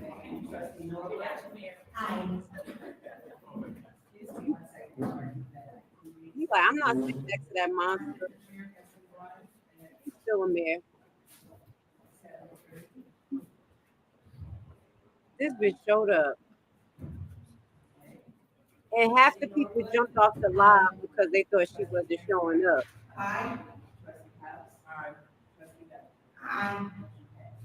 You about to hear her dumb ass talk shit.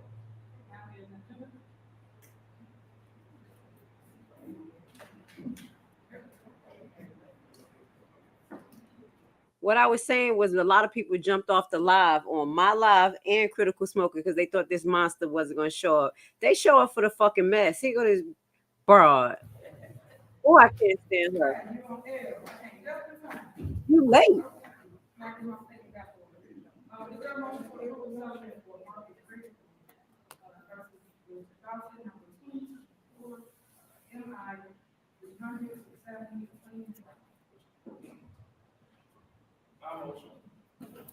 Second. Motion is second. Any questions? All right. Trustee Norwood. Aye. Trustee Andy Warren. Aye. Trustee House. You think you running something? Aye. All right, next. Part of my here is good. It is the mayor's report. Okay. That's all she came for. Unfortunately, I will try to record this, make sure y'all get it back, please. I want to make sure this is for the record. Please writing word for word. I am the mayor of the village of You're not a mayor here. Walk out. Walk out. I am the mayor of the village of House. I am the first female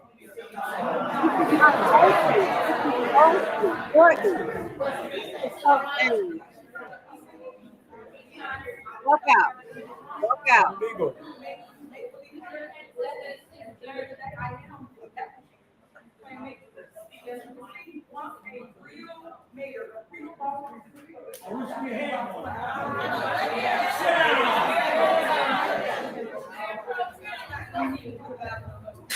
Yeah, good job.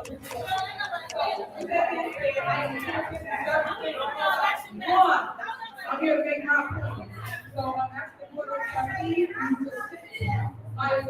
One is village. The other is special counsel, and the other is police chief. Board of trustees. Do you consent to my appointment? It's not on the agenda. It is on the agenda. She's trying to appoint somebody. Not an order, lady, not an order. Do you consent, board of trustees? Okay, so now you know you're not like that, so you're not.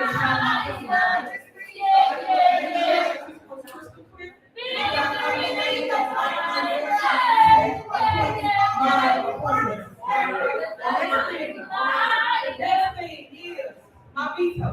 So I got several vetoes here. I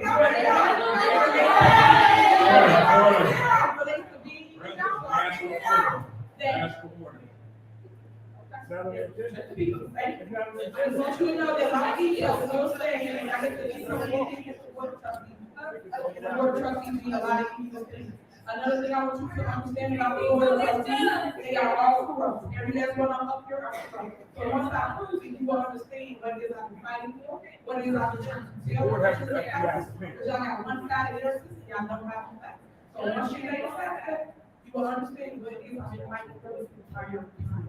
I'm only here for y'all to my appointment, just to be clear, since y'all thinking all that. Just to be crystal clear, I am here to appoint my police chief, my village.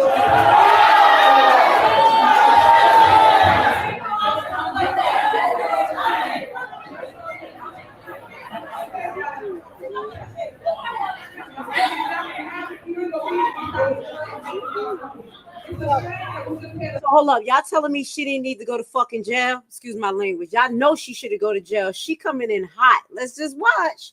This is arrogance at its best. That's why I said the judge should have locked her up. So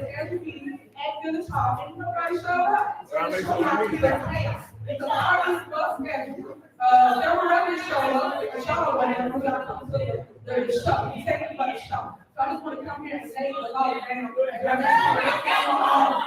just want to be crystal clear out there. This is a unique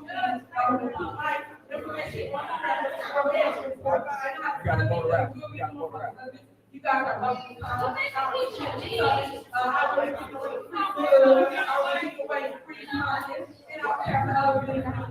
Nobody even listening. She just running at the mouth. This is like diarrhea. This is ridiculous. And I know y'all talk about I thank you for actually showing love and please put that on that. Thank y'all. Oh. Get up and leave.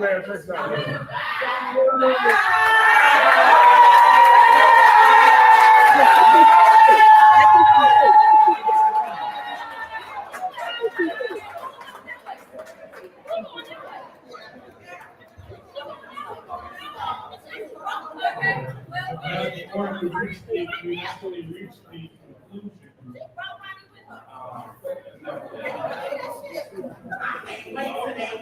I will pause. We're going to ask Attorney McGrath legal opinion on this item.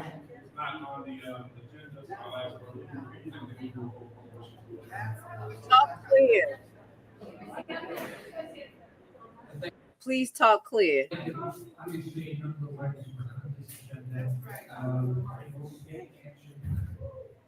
Action items that are properly posted on the agenda. So those actions are done. The actions that we took are not legal and then are not included on the posted agenda for this location.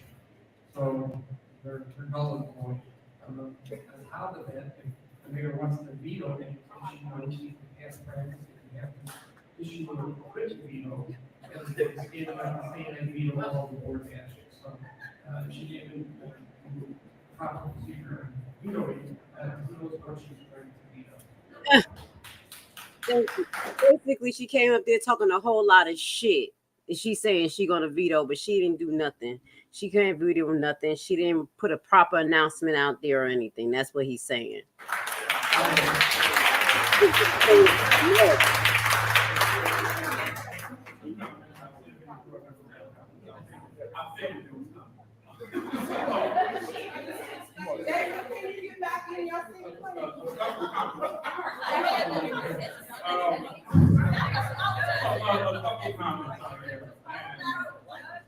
It's extremely important that we, that's why we make sure we have our attorneys. I want to thank Attorney McGrath for being present as well as all of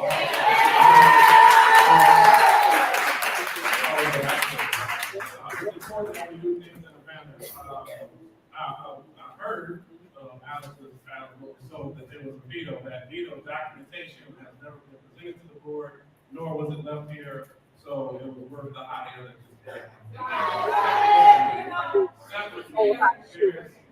I'm sorry.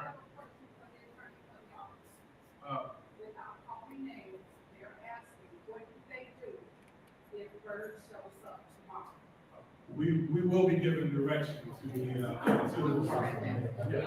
They show us you should be locked up. So separate from that, we have on the appointments. I want to be clear. The clerk sent an email to the mayor last week asking, do you have any items that you would like to place on the agenda? Should she have elected to do so, those items would have been placed on this agenda. This is not an attempt to circumvent anybody's authority. We are strictly here to follow the law. That is it. That law has not been followed, that process has not been followed, and this will be the second time that a process has not been followed, even when we work towards compliance. So, as Attorney McGrath mentioned that their appointments were not on the agenda, it was due to the mayor's neglect to follow the process that they were not put on the agenda. So those are my two comments. I'll yield to the trustee that has comments. Trustee.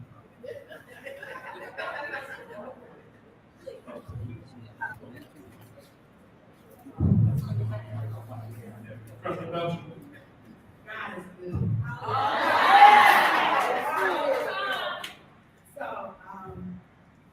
I'm just gonna say this. For someone to come to a illegal meeting to make an appointment is real, to come to make an appointment is absolutely, weird. But what saddens me even more is the people she got that's following her around. So I'm gonna say to the officers of the village of Dolton, be strong, continue to work effortlessly as you guys have been doing. I'm sure our attorney and the world is watching whatever she just happened to do right there. And no appointments that spoke out of her mouth is legal and binding as of tonight. So keep us in prayer. Because obviously, I see you working with city, mayor, even if she thought that she was coming to sit at the legal meeting, she would stay here until it was addressed. So, just keep us in prayer, because as much as people try to, as much as people try to stay professional, at the same time, we have to understand what's going on, because this becomes a safety issue. This is a safety issue and a safety measure for the community. It's not just for us, it's for the community. It is. I just heard when someone say you shouldn't act like that. I would have probably won some money tonight, because I bet she was gonna come. I should have done this today, because I got a feeling when you back somebody against the wall, eventually they're gonna show their true colors. So the world is seeing what's going on. But we're gonna continue to do what we need to do as the board of trustees and move forward. But whatever appointment she made, we never got to the agenda, so we don't know What it is, baby.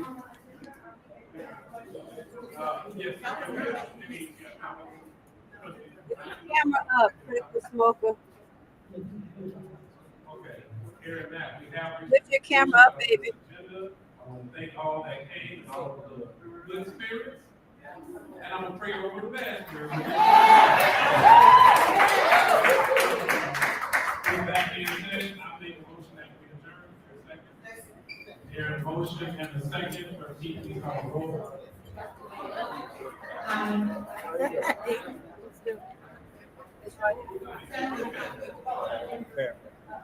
We're gonna let this keep playing in the background, see what's going on. I'm just gonna tell you.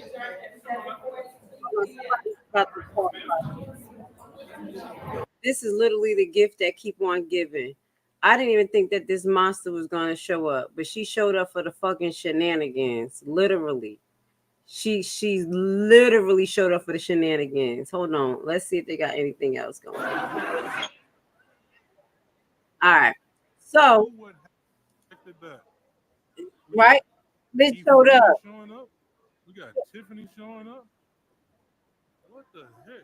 And where was Stan Brown? Now, in the audience throughout the whole live, I want to say, Mr. Johnson, shout out to you, because you've been putting us on point that she was there having her own meeting. She was setting up shop to come run down on this meeting with her crew. All right, so that kind of just threw me off, because I was going to do like a recap of everything they kind of voted for. So allegedly, she thought that she brung her ass there and we vetoed everything, in which that's not how it works. She knows that she has to put it on the agenda for the next month to even veto. Everything takes like a month and another month. Secondly, y'all heard the clerk asked her, did she have anything she wanted to put on the agenda? She did not. Again, Henyard, let me put the monster on a damn screen. She is not abiding by the law. Now, people kept saying to me, oh, when I was talking about she should go straight to jail, hold her in contempt. Oh, that's going to mess with the FBI investigation. No, hell to the no. It just emboldened her even more to see that she wasn't penalized. So again, she didn't follow the rules and regulations.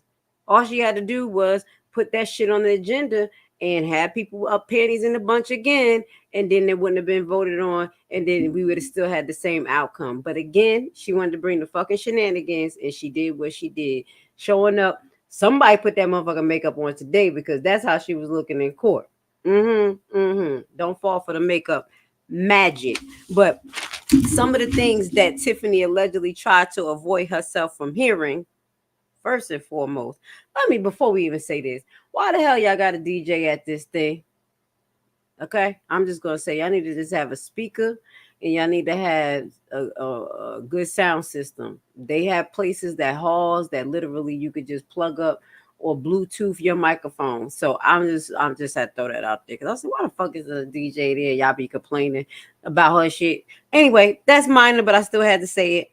Moving on. So they was talking about the insurance companies. That was one of the things that House brought up, the insurance companies. And that's some of the things that we have been talking about here, Levi family.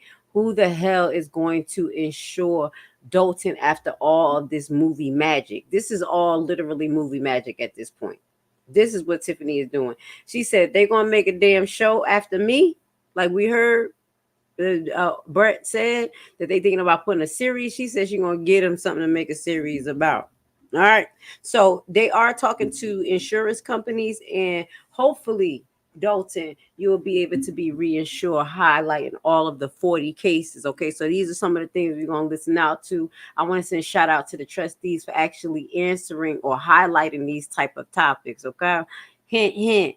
I see what you're doing. You're doing a good job. Okay. So also what they talked about, because I was like, how the hell are they going to start to get themselves together financially? What is the fucking plan? They at least said, okay, we're going to start with the back bills, because we know that they have over 5,000 like checks, remember, that was sitting back there. So that is the smart thing to do, to start with the back bills, get some of those vendors cleaned up, figure out who the hell those vendors are, who you're going to use and who you're not going to use, or just start from the beginning. Okay, and start regulating how much what vendors are supposed to get based on ordinance. So that is a good idea to start from, because the gross negligence that Henyard did by just basically hiring her cloneys and people who wasn't certified or not able to do the job, these are the things that needs to be in the ordinance. Okay, so good job, trustees. Good job. Good job. Now they also have a house expo, and I was like, "What the hell is a house expo?" Once people notice, though, before we talk about the house expo, once they notice that Tiffany Henyard were there, me and because I'm watching his show too. Critical Smoker views went down, because people are really not here totally for the benefit of Dolton. I'm just gonna be honest. A lot of people online are here for the fucking mess, and that is a shame. But it's okay, Dolton. We are here for you to the damn end. Okay, the one who stuck through it and saw, y'all end up seeing her the pop-up show. Her funky ass and then pop the hell up. I'm just gonna It says please judge watch her at work. Do you see what I'm saying? Thank you, Miss Valerie. Because there's no room for error right now. There's no room to give her anything. If her dumb ass was in fucking jail, excuse me, because I got to curse because I'm mad at this Lil Wayne lookalike, she wouldn't have came with this shit. But she's emboldened. She's emboldened. Showing up means nothing. How are you helping anything? And she's she ain't helping. She definitely didn't get her fucking point across, because she ain't get shit done. The big old dummy. She would at least she ain't playing chess no more. And then I will have to agree with Belcher. Once you get somebody back against the wall, you start seeing their true colors. You a whole damn fool. That's what Henyard is. You a whole motherfucking fool. Shut up. I was about to say something. Anyway, so the housing expo. They said that they're going to teach people about property taxes, how to appeal, and how to keep your property safe. That is exactly what we were talking about at the beginning of this live. I hope they're talking about the migrants and all the crime and shit like that, and how to build a relationship between the residents and the police again, because they don't trust them. They don't know who the hell to trust at this point. Shout out to the good police. Love you. I have a few that I do talk to that's out there in Chicago, well, in the Illinois area, that are actually good police. They waiting for me to let loose some more on some other police stations. So shout out to the good police out there that's actually taking the time to get to know your residents and doing your thing. You know who I'm talking to. Boo. Now, moving forward, that housing expo, they need to add how people are going to acquire new property as well. I'm going to be honest, when it comes to appealing taxes, you may not win. It depends. Now, this is what I'm going to talk to y'all about. It may be a corny live when I do it, but I will do it.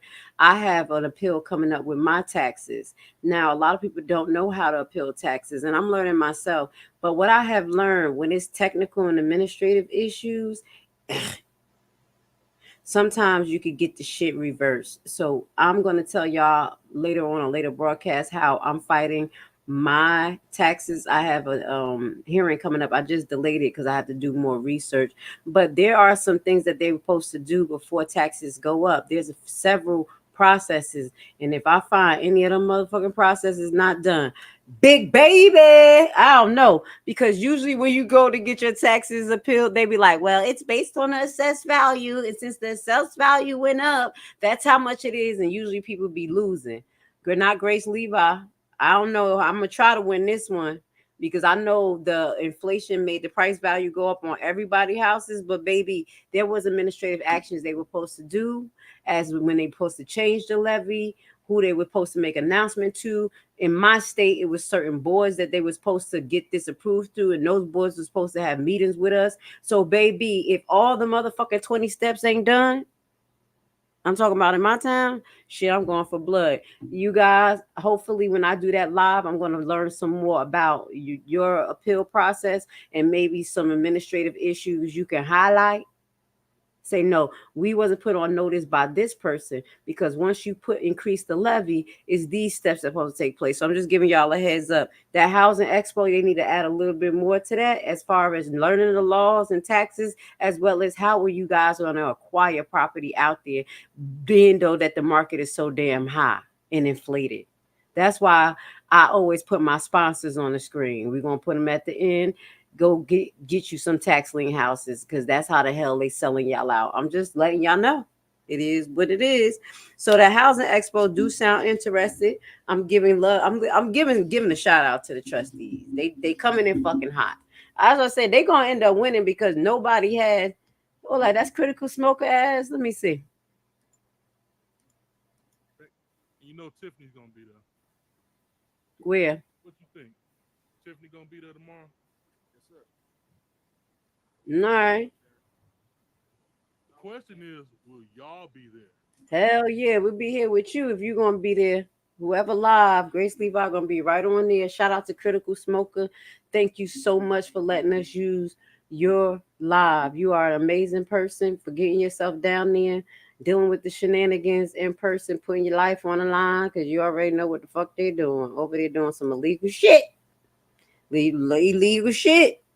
So anyway, that was my suggestion about the housing expo, guys. Put a little pressure on that, because even though you do appeal your taxes, does not mean you're going to win. It's just a little delay. The fucking market is inflated. So they think they could get this off on us. Baby, I'm going to win like how they win. Administrative flaws. Baby, if you ain't take every damn step and every day, put the notice 5 days, 6 days, whatever the law say, I'm gonna be right in.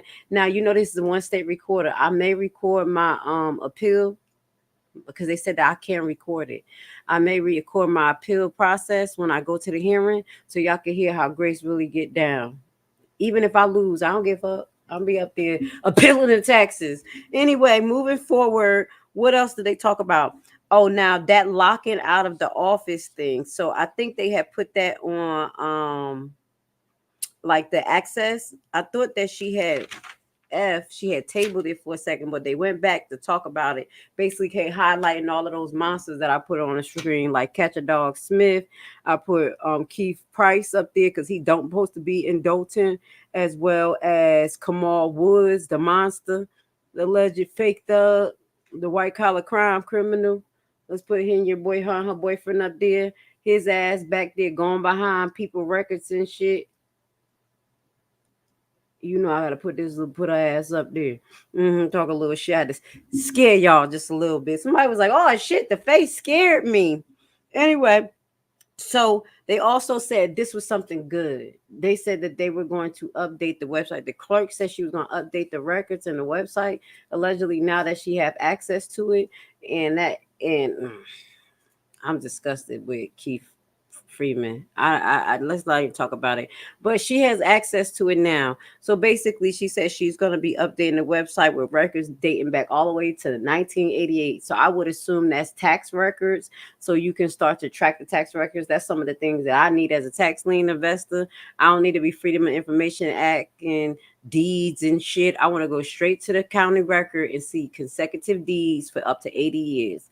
Y'all are missing a lot of data on y'all website. So I'm gonna have to pray for y'all clerk, because she's gonna be working day in and day fucking out trying to get y'all caught up, because there are mountains of information that goes on these websites, especially when it deals with housing and it deals with taxation and things like that. Because I get a lot of my record from the county and people like the clerk. Okay.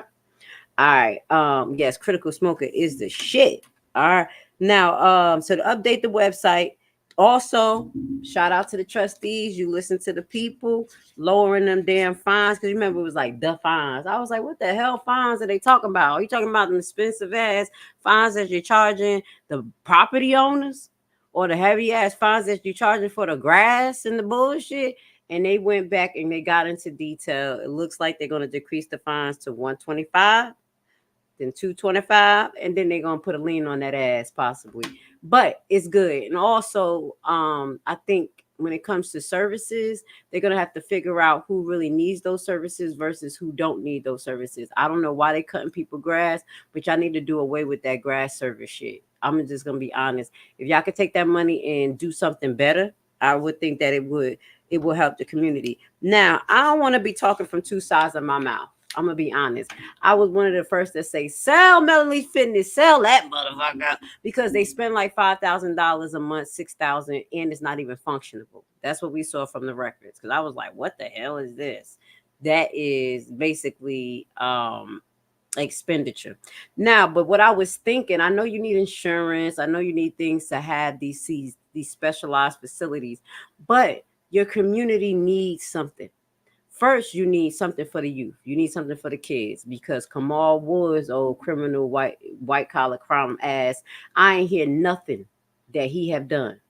So if y'all have a building already, maybe y'all want to think about revitalizing it just a little bit, especially if it's structurally sound. And take that and make it like an event center. The bitch already made it an event center. Make it like a boys and girls club without a pool. You just have a basketball court in there. You know, it will cost y'all a little bit of money, because I know y'all not trying to spend money. But in the tail end, yeah, like I said, you're gonna build up two things. You're gonna build up morale with the people in the community. You're gonna give them a place to go, the boys somewhere to play basketball, places for you guys to actually rent out and have events for you guys, not for fucking Henyard. So I know I was like, sell it. But also me looking at the market and me being a real estate investor and understanding community dynamics and seeing that y'all really don't have much in Dolton, y'all may can revitalize that just a little bit. Just, take your time and start having events like how Tiffany have it out there. Allow businesses who want to cater to y'all to be able to have things out there. Like, for instance, we had downtown Newark before they built the Prudential Center. It was a big park, like before they built it up. It was like big grass area and shit. So what they did was allow vendors just to throw concerts there. People who wanted to throw concerts, they would have them host the concerts. The community would go down there. We started laying on the grass. We were having fun. We was out there house music, drinking, not like little, and it was fancy though. It wasn't like the hood, like, and the kids was down there playing, and it really brought that community to Newark when we had a lot of bloodshed and gun violence. So that's kind of like me talking out of two sides of my mouth, because I did say sell it, but there can be a benefit with keeping it, because y'all gonna have to have something for the community to bring y'all back together and build the momentum. So I just had to just throw that shit out there, y'all. Okay. What else? Is there anything else? There was a few more things on the agenda. Let me see. Can I address it? We're just kind of going this Delgado thing. Now, I didn't really understand what they were saying. Hopefully we'll be able to rehear it when Lansing Journal upload the Delgado law firm being appointed the prosecutor. I really didn't hear the outcome of that. I wanted to hear the why behind that shit, and amending the village code regarding temporary and interim appointments. That was the time when Henyard came in. It was two she was supposed to read. It was the motion to approve the settlement for Marcus Redwood. Y'all didn't do that. Henyard came in, bust up the fucking joint. Because just before she came in, y'all was on a motion to approve resolution number 24-009, and that was the Delgado Law Group. So there were two things that wasn't totally clear to me as far as the motion for the temporary interim appointment, and also the Marcus Wood lawsuit. We're going to read what that is. We're going to look at that lawsuit and figure out what the hell is that lawsuit. as well, and we're going to get to the comments. I want to say thank you guys for being with me through this whole live. Like I said, a lot of people come on for the mess, but they really need to be here for the upliftment of the people and yourself. Once they saw Henyard wasn't there, I looked at critical smoker thing, and our numbers went down to like fuck it, no fun. But nah, that's not what we totally here for. We trying to see Dolton through this to get some things done. So Valerie says that's how the IRS get away with so much because people don't challenge and fight. We will be praying for your victory. Thank you. If God be for you, you can be in who can be against you. It doesn't matter. So it's the property taxes. Oh no, don't fuck. I don't fuck with the IRS. They ain't after me. Oh, I already challenged their asses too. Okay. Now there was some time I got audited twice. And I beat their ass twice. Okay. But one of the audits I did forget to put like $5,000 of income in. All I had to do was do an amendment. And then they asked to try to make it seem like I owed them money. And I said, oh, but you didn't give me my write-offs. And they was like, oh, okay. You don't owe us anything to, studying and taking your time and reading. And I share information with you guys. I'll be sharing Jews because I ain't shit but a geek. I may be cracking jokes, sound a little hood, but I always been the hood scholar and I don't like to lose, especially when I ain't got no reason to lose, especially when they win and they get millions of dollars and shit. You want to take my $2. You going to have to fight me tooth and nail for my shit. So thank you, Valerie. And I'm going to keep y'all posted because my journey can be a learning experience for you because everything that I talk about with you guys is literally my journey. The things that I talk to you about that I'm knowledgeable about, I live the shit. Nigga, late blah. I don't know what that means, but nigga, that's my word. Niggas. Okay, I hope you're black too. Let me stop. Actually, niggas, you know what that means. It's from the land of nigga. Okay, there was a land called Negro Land. I got a video about it. It's a few people who talked about it. So I hope that's what you're saying, niggas. Okay, Chris? All right. That attorney was no joke. My prayers is that he is able and willing to go through all these videos. If not, he has staff will and report back. What are you talking about? Attorney Burt? He see what the hell going on. I'm the judge. Now, guys, y'all should write to the judge. Judge Wilson. You see, I remember that name. Everybody named Wilson out there. Y'all need to contact Judge Wilson. Tedious, whatever his name is. And ask him, did he see what the fuck just happened? That he had add fuel to the fire to the monster. And she came and she's still disorderly and out of order. All right. Thank you. Victory will be ours because that's one thing I tell people. Like people be giving me credit, and I feel like I can't take credit for anything, for nothing. Everything that happened in my life, literally, I wouldn't make it without the Most High. I wouldn't make it. It's so much shit going on. I'd be like, Lord, just tell me one day, just tell me what to do, and something happened. It's no way that it's me. It's no way that I moved my black ass out here to Georgia by myself with 2 kids, homeschool day ass, study all this shit. It wasn't me. It wasn't me. I don't have the strength like that. God has the strength. That's why I'm telling you guys to endure.